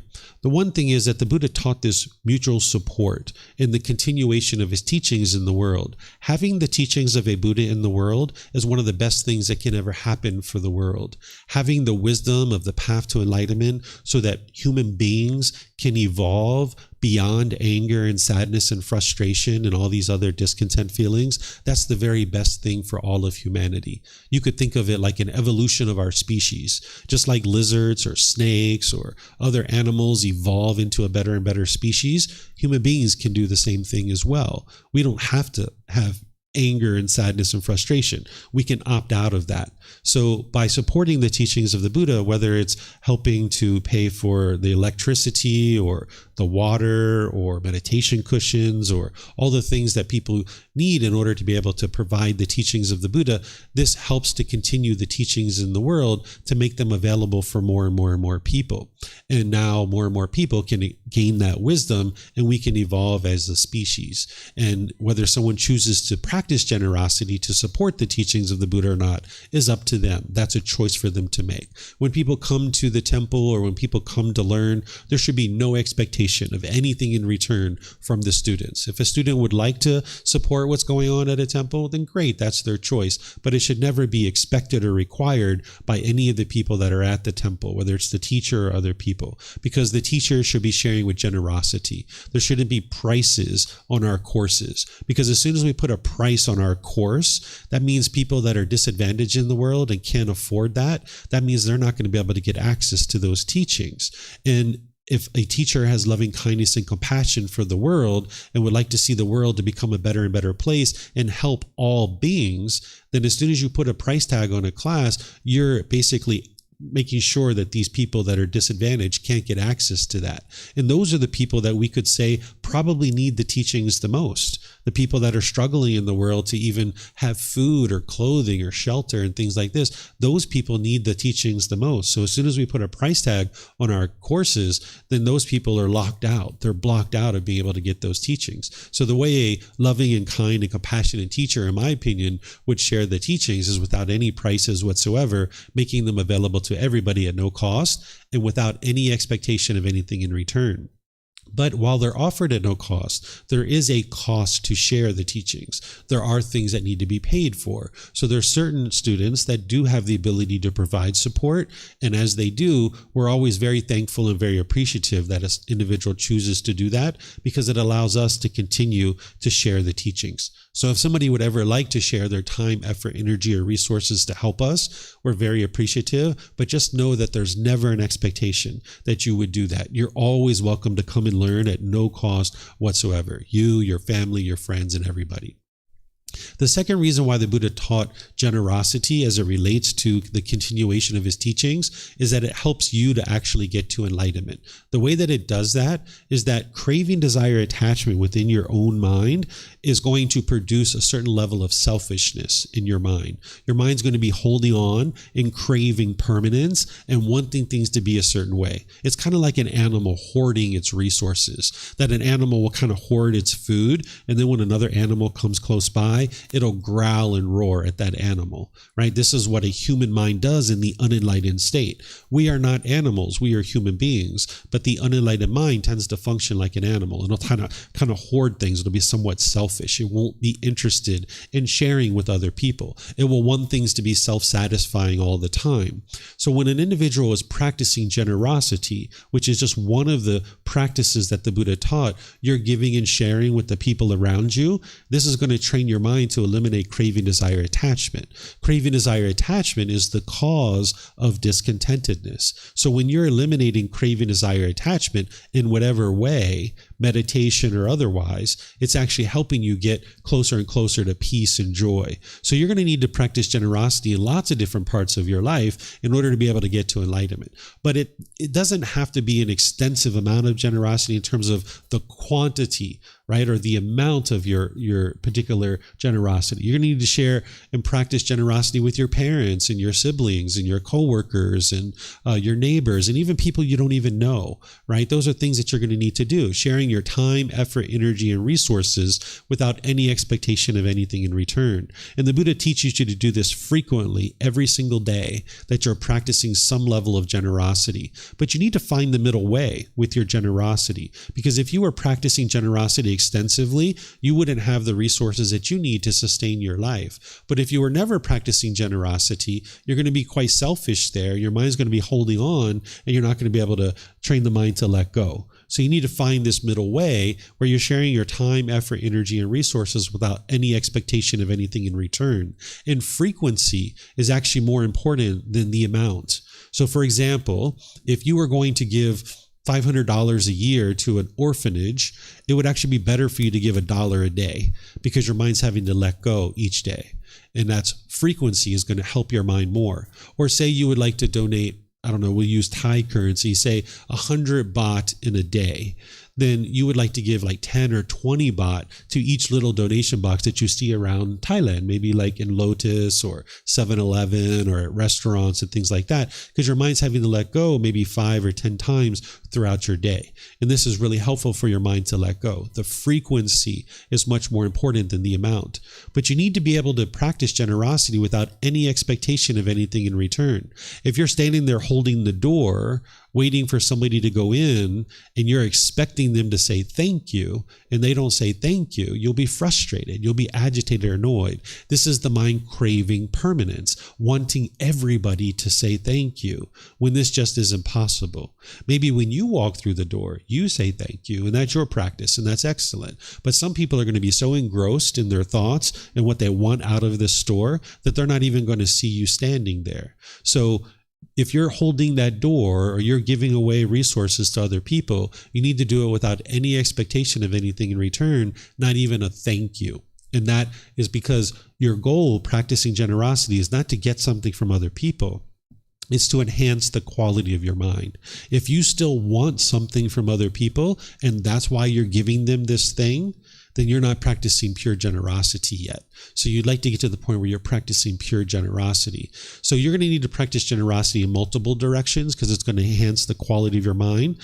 But the Buddha does teach to practice a certain amount of generosity towards the continued sharing of the teachings, because that's the very best gift that you could ever give to somebody, giving them the gift of the teachings.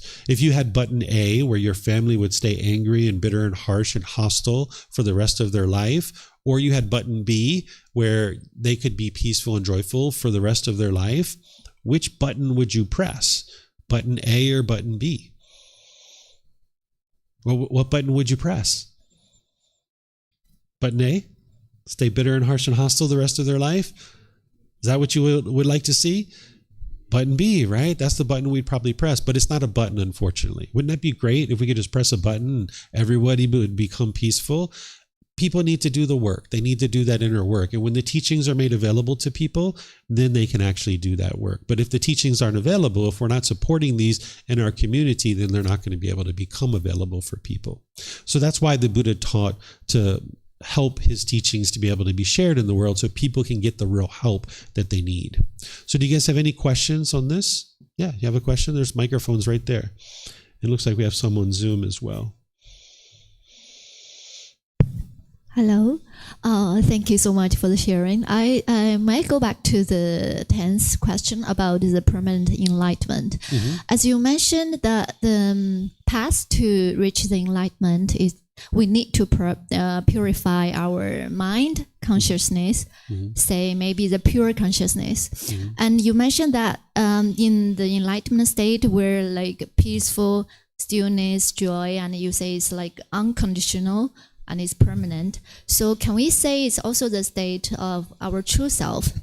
And the second question is, if let me answer one at a time. Yeah. Okay. So the Buddha taught that there isn't a self. So when people talk about, my true self and I need to find myself and all these kinds of things, what they're looking for is to grab onto something and identify if this is who you are as a person.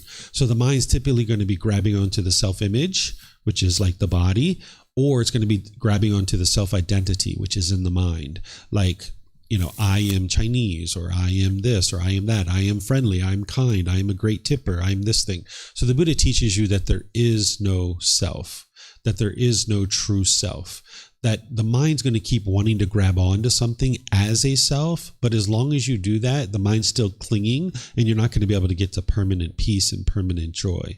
So getting to that permanent peace and permanent joy is to strip away any kind of holding on to these things as who you are and not clinging to them. Because as soon as you cling to something as this is who you are, when that thing changes, you won't know who you are anymore.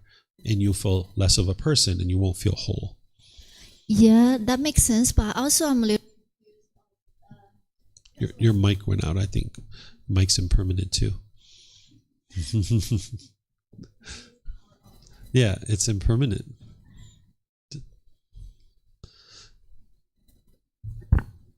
Yeah, I agree that we need to clean all the attachment to our social roles, our emotions, all the things, our possessions. But I think that's more like the ego self, because we are always talking about finding our true self, and you say that's no true self. But I think maybe the pure consciousness is more like our true self. It's no attachment. If you look into this further, you'll be able to see that there is no self. Right now, sitting here today, your mind's thinking that there is a self. But if you peer into this more closely, you'll be able to see this is one of the pollutions that the Buddha talked about, that the mind is trying to cling and hold on. The mind will try to hold on to hobbies or activities or certain occupation or nationality. None of this stuff defines who you are. So for example, like let's just say, and this is actually true, I used drugs and alcohol in the past, right? Some of us did that. We used drugs and alcohol. And now you might be taught to think that I am an alcoholic or I am an addict. And they do this for a reason, because it helps you to understand to never go back to this stuff ever again. And that's really wise, right? But I don't need to define who I am as a person based on the decisions that I made in the past. I can understand that, yes, sure, I used to choose to make decisions to use drugs and alcohol in the past, but that doesn't define who I am as a person, right? If the mind grabs on to this identity of I am an alcoholic or I am an addict, now there's guilt and shame perhaps in the mind that somebody could hold on to. Instead, we can just realize like, hey, that's the decisions I used to make in the past. I don't make those decisions anymore, and that doesn't define who I am as a person. But if you try to grab onto any of this stuff as who you are or as what you think as the true self, you'll be experiencing discontent feelings. So you're going to need to look at this more closely. And right here sitting today, you haven't looked at it close enough. But if you do, you'll be able to see that what the Buddha taught is true, that there is no self. Yeah, but how do you define the pure consciousness? When we reach the enlightenment, there's pure mind, pure consciousness. How do you define that? It like kind of emerge with the universe or something? If you say there's no self, then what's pure consciousness and what's the individual? Or maybe you don't call it soul. But also it's my second question. Like if enlightenment is permanent, is there any individual souls or not? Okay, so a pure mind or a pure consciousness is when it no longer has the 10 fetters. There's these 10 individual pollutions that are referred to as a fetter that the Buddha taught. And he calls them a fetter because during his time frame, there was a shackle and a chain and a ball that they would put around prisoners' ankles, and it would keep them trapped in like a field, where today we put prisoners in jail cells or prison cells. Back then they would attach a fetter to your ankle. So what he's teaching you is to get rid of these fetters because it's keeping you trapped in the unenlightened state. These are the pollutions of mind. So a pure mind or a pure consciousness is one that's been purified of the 10 fetters, of these 10 pollutions. And now the mind is enlightened when it's experiencing the purification of those 10 fetters. And one of those fetters is to be able to understand that there is no self, that you need to get to the point where you don't cling to any of this as who you are, because you'll keep experiencing discontent. And if someone says, wow, you're so beautiful, that hair and those clothes, you look so beautiful. Wow, you'll feel maybe great about that. But then when somebody says something degrading and disparaging about this body, because it's impermanent, this body is impermanent, and people being polite and kind and friendly to you, that is impermanent too. But if your mind is clinging to this body, wanting to hear this agreeable speech, when you hear something disagreeable, you'll get frustrated or agitated or annoyed. So as long as you cling to any of this body or this mind, and essentially what's called the 5 aggregates, if you cling to any of those 5 aggregates, the physical form, the feelings, your perceptions, which are your views and decision, or your views and opinions, your volitional formations, which are choices and decisions, or the consciousness itself, if you cling to any of those 5 things, thinking that this is who you are, you're just setting yourself up for discontent feelings, because it's only a matter of time before all that stuff changes. So you need to be able to purify the mind of those 10 fetters, and that's what's going to allow the mind to experience enlightenment. But I think there was one other piece to your question. Can you remind me what that was? It's still on. Yeah, I just a little confused. Like, if the enlightenment, the pure consciousness is permanent, does that mean that every individual has a soul? Do we have individual souls? Okay, so the Buddha never taught that there is a soul or there isn't a soul. He left it as an undeclared teaching because it conflicts with his primary teachings of the universal truth of impermanence and the universal truth of non-self. So he didn't declare whether there is a soul or there isn't a soul. He just left it as an undeclared teaching, but he declared that it was an undeclared teaching.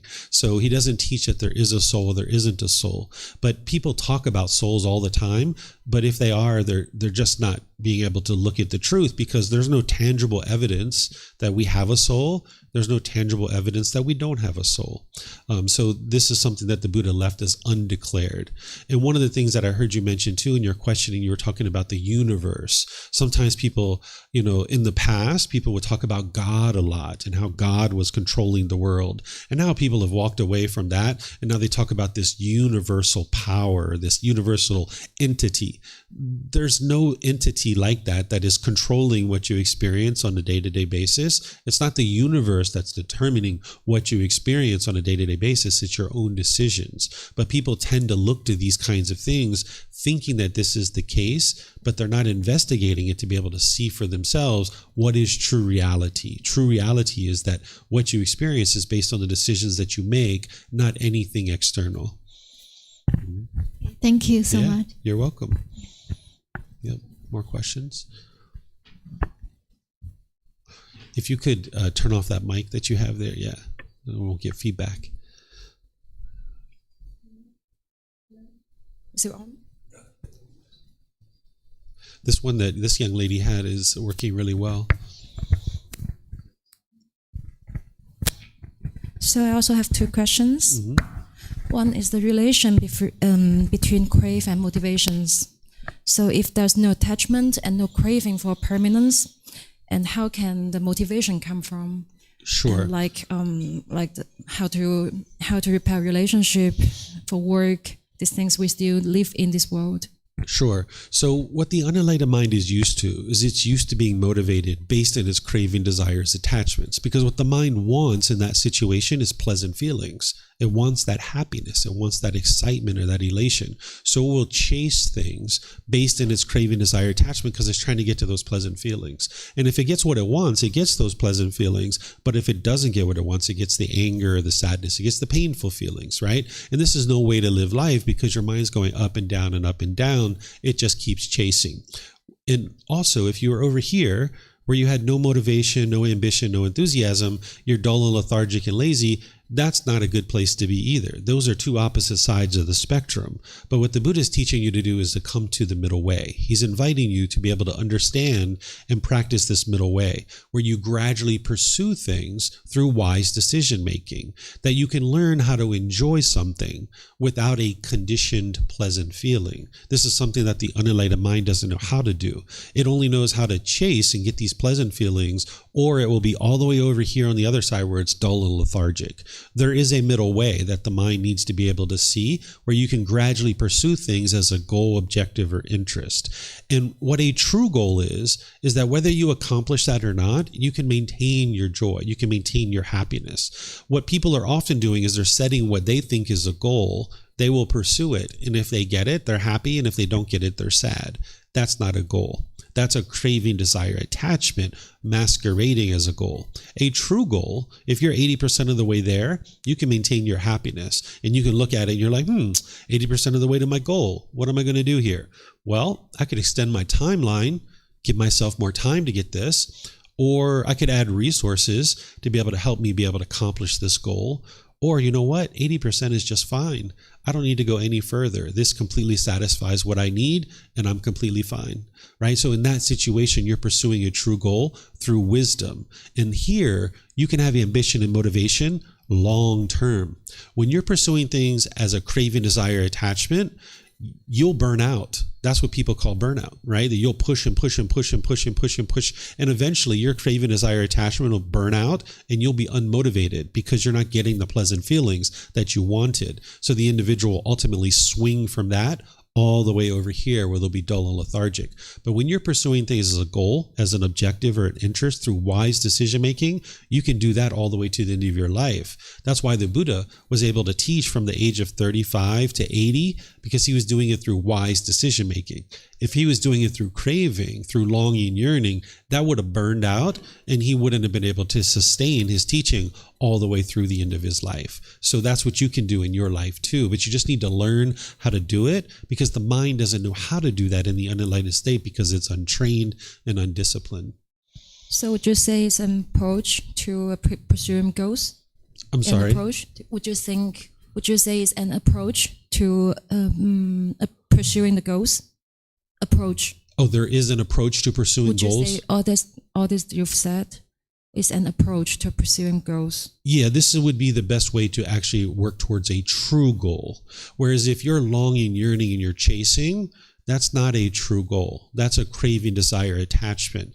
And you'll either get what you want and you'll be happy, or you won't get it and you'll be sad and angry or frustrated, or this craving will burn out and you'll just get bored with it and you'll turn away from it. It's kind of like a dog chases a rabbit and it chases it and grabs it and it kills it, but then it doesn't even eat it because it's bored with it. It was more interested in the chase. That's what the unenlightened mind does. It's interested in the chase. This is why some people will chase a partner and they will chase and chase and chase. And then once there's sex, done, bored with it.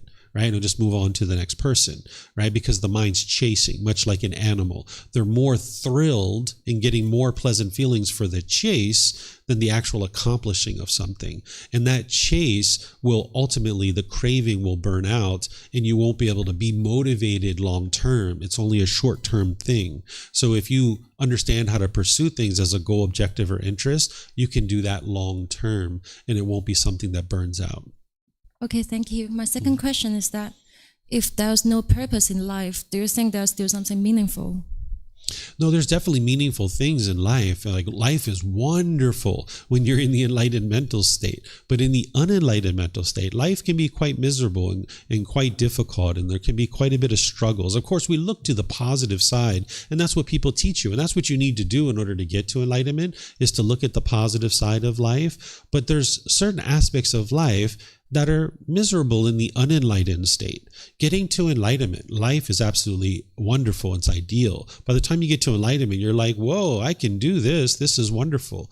But all the heartache, all the misery, all the despair, all the displeasure that you experience in the unenlightened state, that's really daunting. That's really difficult for an individual to deal with. So that's what I answer this question with, is like, hey, there's no purpose to this. You don't have to keep coming back and experiencing the pain and the difficulties and the struggles. There's this better way of life that is actually thrilling, and you'll have ambition, you'll have motivation, you'll have consistent energy all throughout your day. All your relationships will be harmonious. This is a wonderful aspect of life, and life is absolutely wonderful when you get to the enlightened mental state. But as long as you keep trying to burden yourself with a purpose, you'll never be able to get to that, because you will burden yourself with a purpose and you'll never quite be there. Right? And then even if you get to your purpose with craving, desire, attachment, it'll change. And now you're chasing that. Right? So if you get rid of this whole idea that I have to have a purpose in life, now you can just go through life and making wise decisions. So while I share these teachings, and I thoroughly enjoy sharing these teachings, I don't think of it as this is my purpose in life. I think about it as this is what I'm choosing to do. This is what I enjoy doing. I thoroughly enjoy and have ambition and motivation and enthusiasm to do it. But if I thought that this was my purpose, and this isn't going to happen for me, but if I thought this was my purpose, if something else came along that I'd rather do, then I'm going to ignore that, right? So if at the age of 20 or 30, when I was like in the IT field, I used to do computers, if I thought that was my purpose, I would have never seen all these other options that I had, which is I opened my own business. I had like 2 or 3 different businesses at one time. I would have never done that stuff because I would have thought my purpose was to do IT. And now I'm holding on to that and I'm clinging to that. So what I'm teaching people here is to not cling to any particular purpose, because you're going to have various things that come in and out of your life. And you'll avoid those things. You won't look at those things. You won't be able to take advantage of them if you cling to what you think is a purpose in your life. Instead, just get rid of that and allow yourself to gradually walk towards improved decision-making and cultivation of your mind through developing the wisdom. Okay, thank you. You're welcome. Yes, ma'am.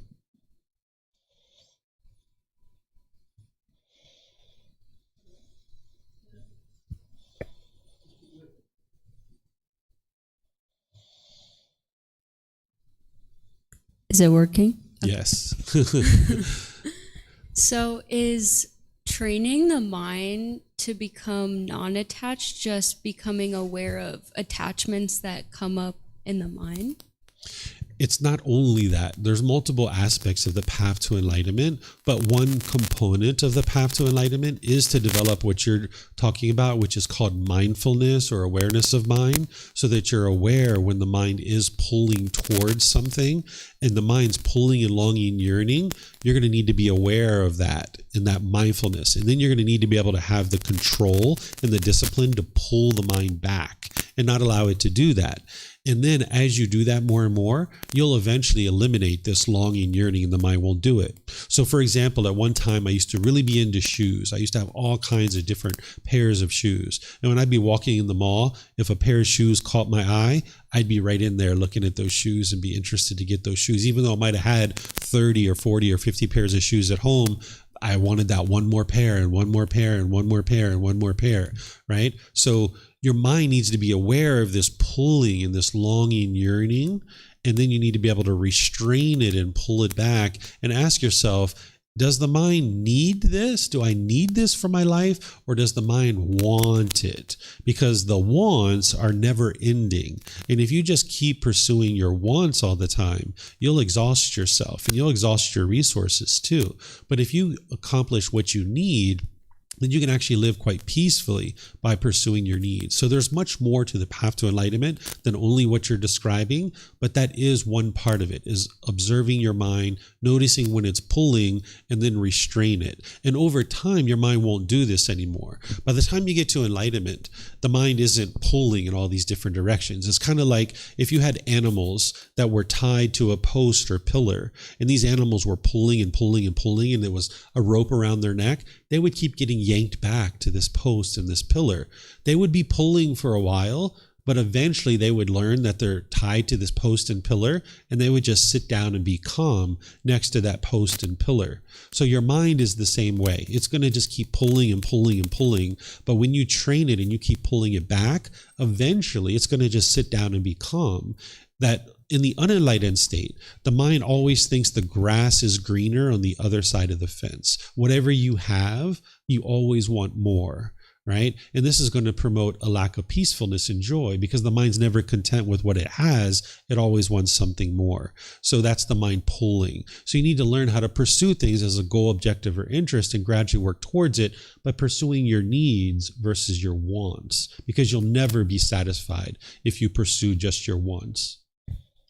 So whenever I notice myself becoming attached, I'll remind myself of non-resistance, non-judgment, and non-attachment. But what else can I do after I'm aware of it? Because I think I notice myself becoming less attached, but I feel like there's something else I can do. I think you just mentioned that there's a lot more to it. So. Yeah, there's an entire path. It's called the Eightfold Path, and it sounds like you haven't learned that yet, because in the Eightfold Path, if you use the original words of the Buddha from the resources that I share, you'll be able to see that he lays out this entire path, helping you understand what to do in these kinds of situations. Because what you would like to do is where you see your mind longing and yearning, you would like to cut it off and let it go. But your mind's not going to be able to do that if you haven't been practicing things like breathing mindfulness meditation and generosity. That's what's training your mind to let go. So there's a complete package, a complete solution that the Buddha shares with you. But if you're only implementing little bits and pieces of it and not the entire comprehensive package, then your mind's not going to have the wisdom that it needs to fully be transformed. So you're going to need to know the entire Eightfold Path, inside and out, backwards and forwards, left, right, up, down. And this is a teaching that I teach in all the foundational classes and courses and retreats. So I would guide you to Volume 1, Chapter 4 and 5. That's where you're going to be able to learn that. And you can learn it through videos that I've done and classes that I've taught in a way that you can independently verify it, because that's what you're going to need to know. There's much more than just what you know right now, and even more than I can explain to you right now in this couple of minutes, because it takes me 2.5 hours to teach the Eightfold Path. And then you're going to need to spend multiple weeks and months to really internalize it and then practice it on a day-to-day basis so that you have a wider tool belt to implement during your day-to-day life. And that's what's going to guide you to be able to train the mind and have all the tools that you need. Thank you so much. Yeah, you're welcome. Okay, we have some things coming in on Zoom. Let me just take a look at these for a moment. Okay, that first comment there looks like Melody. I'm not seeing a question, but let me just read it. Oh, there it is. Okay, it says, personally, I think dreams help me understand myself more because in reality, it feels like I'm thinking with an extra layer of protection, which is considering others' views in the environment. But in dreams, I feel I can let go of it a bit more. In other words, like you said, they help me investigate what my mind is holding on to. I have a question for you, David. I wonder, what is the difference in your mind between craving and wanting to help others and hoping to create a better world with a good intention, but doesn't expect a necessary result? I guess this lady's question about craving versus motivation answers my question. Okay, so it looks like I don't have anything to answer there, Melody. If there's anything that you're needing, just let me know. But essentially, oftentimes people think that this wanting the world to be a certain way is wholesome, and it means that you're a good person, right?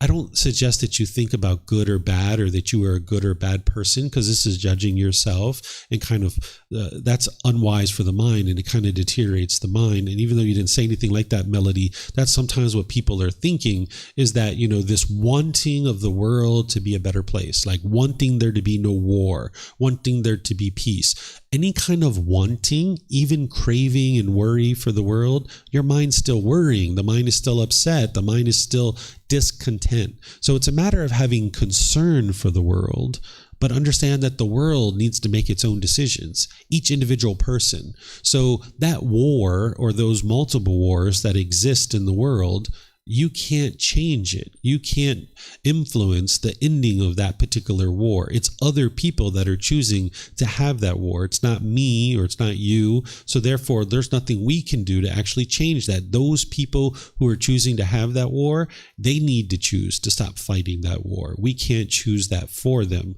So when we eliminate our craving and worry for the world, when our mind can let go of wanting the world to be a certain way, we will experience peacefulness. But that's not to say that you don't have a concern for the world, because obviously I have a concern for the world. Otherwise, I wouldn't be here teaching and helping people to be able to understand these teachings. But it's a matter of, if your mind sees all the problems in the world, then your mind will be discontent. Your mind will be frustrated, agitated, or annoyed. But if you see the solutions to those problems, and you understand that the solution is that each individual person needs to train their own mind, and that's the solution to all those problems, then you can have concern for the world and not be worried about it. Okay, so I don't see any other questions. So I'm going to share with you guys this next piece, which is how to determine if you've actually attained enlightenment, because this is something that people are oftentimes interested to know. Well, the first thing is that an enlightened being will never stop practicing the teachings, right? By the time you get to enlightenment, it's like upgrading your operating system in your mind. You will now be operating through a completely new set of wisdom that you had when you were in the unenlightened state.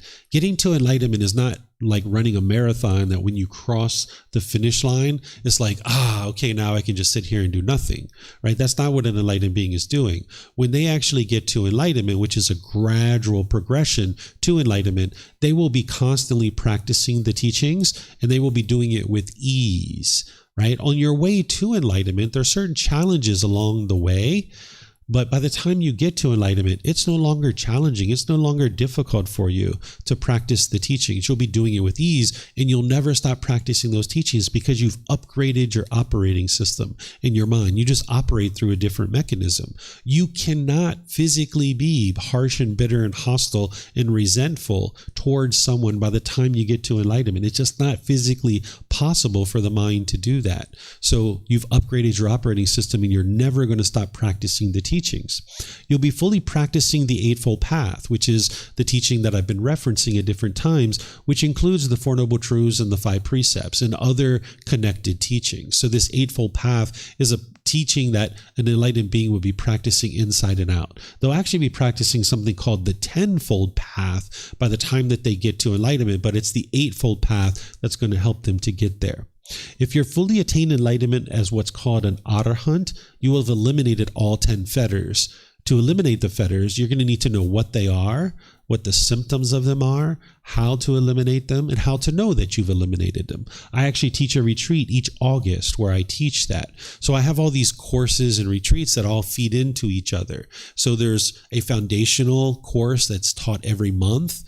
Every 3 months, there's a harmony and relationships course. Once every 6 months, there's experiencing the jhanas and the 4 stages of enlightenment. Then in January, there's a retreat of everything you need to be able to get to the first stage of enlightenment. And then in August, there's a retreat of everything you need to get to enlightenment. So all of this stuff is feeding into each other. So by the time you get to enlightenment, you will have eliminated the 10 fetters, and you will have learned all the teachings that you need to be able to do that. And part of that is knowing what the fetters are, the symptoms of them, because you'll see them arising in your mind. You'll need to know how to eliminate them and how to know that you've actually eliminated them. You have cultivated a mind that is completely practicing what's called the Brahma Viharas. These are 4 healthy mental states that antidote certain symptoms in your mind. This is loving kindness, compassion, sympathetic joy, and equanimity. And you would have learned those things. And in this program, I taught it in chapter 14. So this is at the end of the book after I've already taught a bunch of things. An individual will be fully practicing the 7 factors of enlightenment. These are actually tools to fine-tune the mind. They aren't to determine whether you are or aren't enlightened. They're actually a tool that fine-tunes the mind. And it's back in chapter 3 of our book, Volume 1. You'll know for yourself that you've attained enlightenment because you will no longer experience any discontent feelings. It'll be 1 year, 2 years, 3 years. You're not angry. You're not frustrated. You're not agitated. You're not annoyed. You're not any of those discontent feelings. There's no loneliness or boredom or shyness or resentment. And you'll know that for yourself because you know what those feelings are like. You've experienced them enough. But now, having transcended all of that and eliminated that, you'll see it's been 1 year, 2 years, 3 years, and you're no longer experiencing that. So you'll know that your mind is enlightened when you experience no discontentedness for an extended period of time, multiple years. Any questions on how to know whether your mind is enlightened or not? Is anyone here enlightened? If anybody raises their hands, and you know you're not enlightened, right? Because an enlightened being wouldn't go around boasting and being arrogant and prideful that they're enlightened, right? May I ask a quick question? The Brahma Viharas, yep. Because in yoga it means the universal soul. Here is the same meaning? That's not what Brahma Vihara means. The word Brahma was used during the lifetime of the Buddha to mean God, and Vihara means dwelling or kind of, like a place to reside. So this phrase, Brahma Vihara, it actually doesn't come from the Buddha. It comes from the Brahmin that were practicing. These were Hindu priests. They used to teach the Brahma Viharas because they were teaching that if you cultivate these 4 healthy mental states, that you would become closer to God. That's not how the Buddha taught it. He taught it as a way to eliminate things like anger and indifference and worry and anxiety and jealousy and envy and things like this. And that's actually what they do. That's why it would bring you closer to God if somebody was interested in getting closer to God, but that's not the ultimate goal of the teachings of the Buddha. But that is what they would do if you became that type of person. But that's where that word Brahma Vihara comes from. It means to dwell with God. And it came from the Brahmin. Mm-hmm. Yeah, you're welcome. Okay, so now these are the last words of the Buddha. Right before his death, this is what he actually shared. He actually knew he was going to die 3 months before his death, and that's how enlightened he was. He knew when he was going to actually die, and he informed his students that he was about to die 3 months ahead of time. Oftentimes people think that the Buddha died by eating a poisonous sandwich. This is a big, big myth in the world, right? People say that the Buddha was at this place and there was a poisonous sandwich and he knew that it was poisonous and somebody else was going to eat it and the Buddha ate it instead to save his life. Well, is that very wise? That's not wise. What would you do if there was a poisonous sandwich sitting on the table? You'd probably pick it up and throw it away, right? So this wise individual, the Buddha, do you really think he would eat a poisonous sandwich? That's like committing suicide. Why would he do that? So in the teachings of the Buddha, it actually shares exactly why he died. And there was actually a doctor who was a Thai doctor who was ordained for a period of time. And he looked at all these symptoms across multiple discourses and he put together exactly the cause of death. And you can see it in our book series. I put this in there so you can see exactly what his cause of death was. It was actually old age. His body deteriorated and essentially the doctor diagnosed it specifically of what was the issue in his body, but it wasn't from eating a poisonous sandwich. This isn't true. But the Buddha knew 3 months before that he was going to die, and then at his actual death, he spoke these words. He said, "Wander forth, O monks, for the welfare of the multitude, for the peacefulness of the multitude, out of compassion for the world, for the good, welfare, and peacefulness of heavenly beings and humans. Teach, O monks, the teachings that are good in the beginning, good in the middle, good in the end, with the right meaning and phrasing. Reveal the perfectly complete and purified holy life. There are beings with little dust in their eyes who are falling away because they do not hear the teachings. There will be those who will understand the teachings. Okay, there's this, and there's some more here too, which are his last words. Essentially what he's saying is, hey, he knows these teachings are going to be helpful for the entire world. Go forward. Even though I'm dying, you go forward and share these teachings with other people so that they can get to this peace and to this joy. These are words that I share at the end of the book. I wrote this long before there was any wars going on that are going on right now, but I shared the only war worth waging is the war within the mind. Win that war and you will have won everything, right? Going out into the world and fighting and killing, that doesn't bring peace, right? That's not what's going to bring peace. What's going to bring peace is fighting that war inside your mind. But you don't have to fight, right? You can just wage that war, that you can do that inner work, that inner development. And if you win that war, you've won everything because your mind's now going to be peaceful and joyful. Okay? The Buddha shares this towards the end of his death. He actually said this 3 months before he died.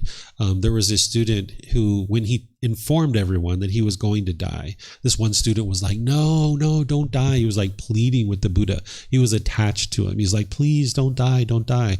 And the Buddha said, one who sees me sees the teachings. Or I'm sorry, one who sees the teachings sees me. One who sees me sees the teachings. What he was saying to the student is like, you don't need this body. He was actually talking about it before this, and then he ultimately gets to this phrase. He says, you don't need this body. You know, I've been here essentially for 45 years sharing these teachings with you.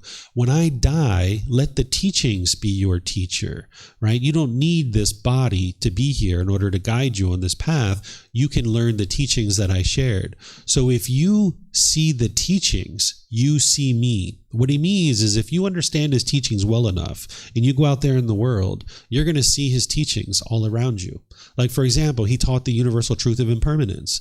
When that microphone stops working, boom, you just saw impermanence. You saw the teachings, you saw the Buddha. You know that he lived because his teachings are so accurate that when you go out into the world, you'll see his teachings everywhere. And if you see his teachings everywhere, you see him. But also, one who sees me sees the teachings. What he's saying here is he's a living, breathing, walking example of his teachings. During his lifetime, whatever he taught, that's what he practiced also. Because a Buddha understands that they're teaching just as much through their spoken words as they are through their actions. So when they're making decisions about their actions, their students are learning from that. So they're going to be practicing whatever they teach. So one who sees me sees the teachings. And now this is the actual last words of the Buddha, where he says, Ananda, it may be that you will think the teacher's instructions has ceased. Now we have no teacher.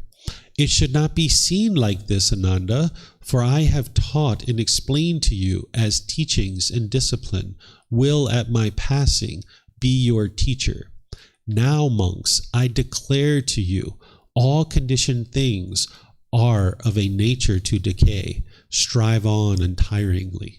So what he's saying here is that at his death, his teachings are going to be your teacher. That's why he encourages you to study the true words of the Buddha, the actual teachings. If you're out there dabbling in this video and that video and this resource and that resource, if it's not the original words of the Buddha, you're not going to be able to get to enlightenment. You need the actual true teachings of what he actually taught. But then you don't believe those true teachings. You learn them, examine them, investigate them.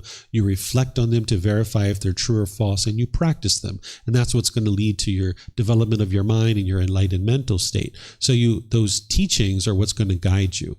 But then this last sentence, his very last words, this is actually the first teaching that you need in order to get on the path to enlightenment. What he's talking about here is the universal truth of impermanence. This is the very first teaching that you learn on your journey to enlightenment, that everything around you is constantly changing. So that's what he says. He says, now monks, I declare to you, All conditioned things are of a nature to decay. He's talking about this body that he's now about to die. Even a Buddha is subject to impermanence. But he's not crying, he's not boohooing, he's not upset. He's entering into death gracefully because he's not holding on to this world. If you're holding on to this world, death will be very painful for you because you won't want to leave. Your mind's not getting what it wants. But if you've let go, now death can be very comfortable because you just know you're just moving on from this world, right? So he's helping people to see this body is impermanent.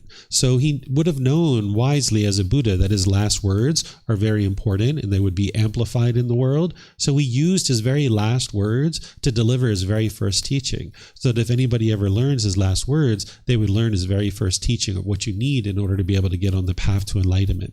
And then he says, strive on untiringly. Because the path to enlightenment, it requires work. It requires effort. You're not going to stumble your way into enlightenment, right? This path to enlightenment is not easy, but it's not difficult either. But you're not going to stumble your way into enlightenment. You're going to need to apply effort and determination and dedication and diligence. So that's why he's encouraging people, strive on. He taught during his lifetime that whenever you meet a challenge, not to shrink back from that. He says, don't shrink back from the struggle, because if there's anything that you're struggling about in this world, it's just because your mind's lacking wisdom. And if you run away from that, you're not giving your mind the opportunity to cultivate the wisdom to overcome that obstacle. So if you shrink back from the struggle, you're just ensuring that struggle is going to continue because you're not going to cultivate the wisdom that you need to overcome that struggle. But if you turn around and you walk towards the struggle, now you're giving your mind the opportunity to cultivate wisdom of how to overcome that. So if you're ever in that same situation again, hey, easy peasy, lemon squeezy, as my son says, right? Easy peasy, lemon squeezy, because now you got the wisdom and you can overcome this so easily. But if you run away from that challenge or you shrink back from that struggle, you're not going to be able to have the wisdom to overcome it. So the Buddha teaches you to strive on untiringly, continue to apply effort, determination, and diligence to learning and growing on the path. So do you guys have any questions on anything I've been sharing today? You're more than welcome to let me know. I'll be pleased to help you guys. Anything you guys would like to ask? Okay, I think... here we go in Zoom. Will someone who's enlightened come back to not enlighten? Will someone who's enlightened come back to not enlightened just out of curiosity? If somebody gets to enlightenment, what happens next after their death?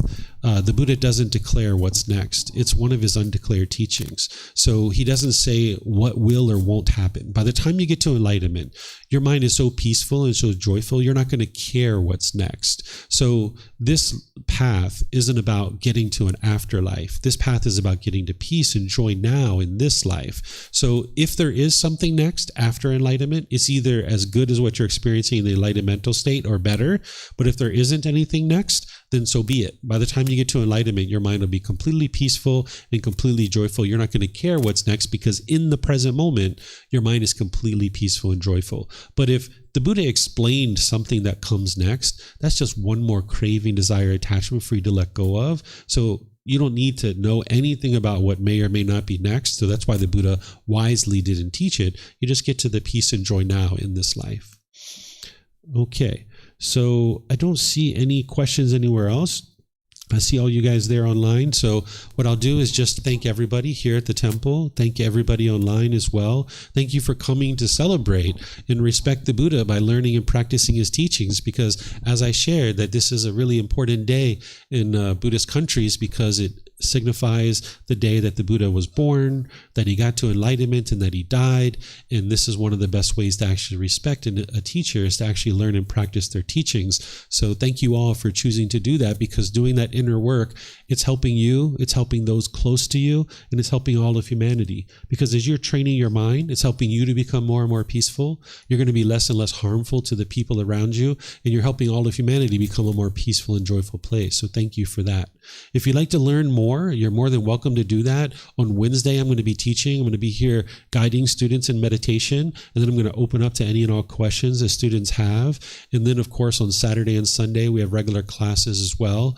Next week, in this particular program on Sunday, I'm going to be teaching what's called the 5 hindrances. These are 5 things that are going to stop somebody from getting to enlightenment, because all throughout this program, I've been teaching people of how to get to enlightenment. And now that we're coming to a close of this program, I'm going to teach the 5 things that'll stop you from getting to enlightenment. And this is from the Buddha. He taught these 5 hindrances. So if you'd like to learn that, you're more than welcome to come here or attend online, either at 9 a.m. or 9 p.m. Thai time. And I'm going to be teaching you guys those things. So whatever you guys decide to do today, have a very lovely and wonderful rest of your day. If you'd like to learn more, there's our website and the bulletin board over there, our books. You're welcome to check out all these things, or even come and talk with me. So be well and take care. Sawadee krap.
Thank you again for watching. Enjoy your meditation. Look forward to seeing you online and answering any questions that you might have. Thank you so much.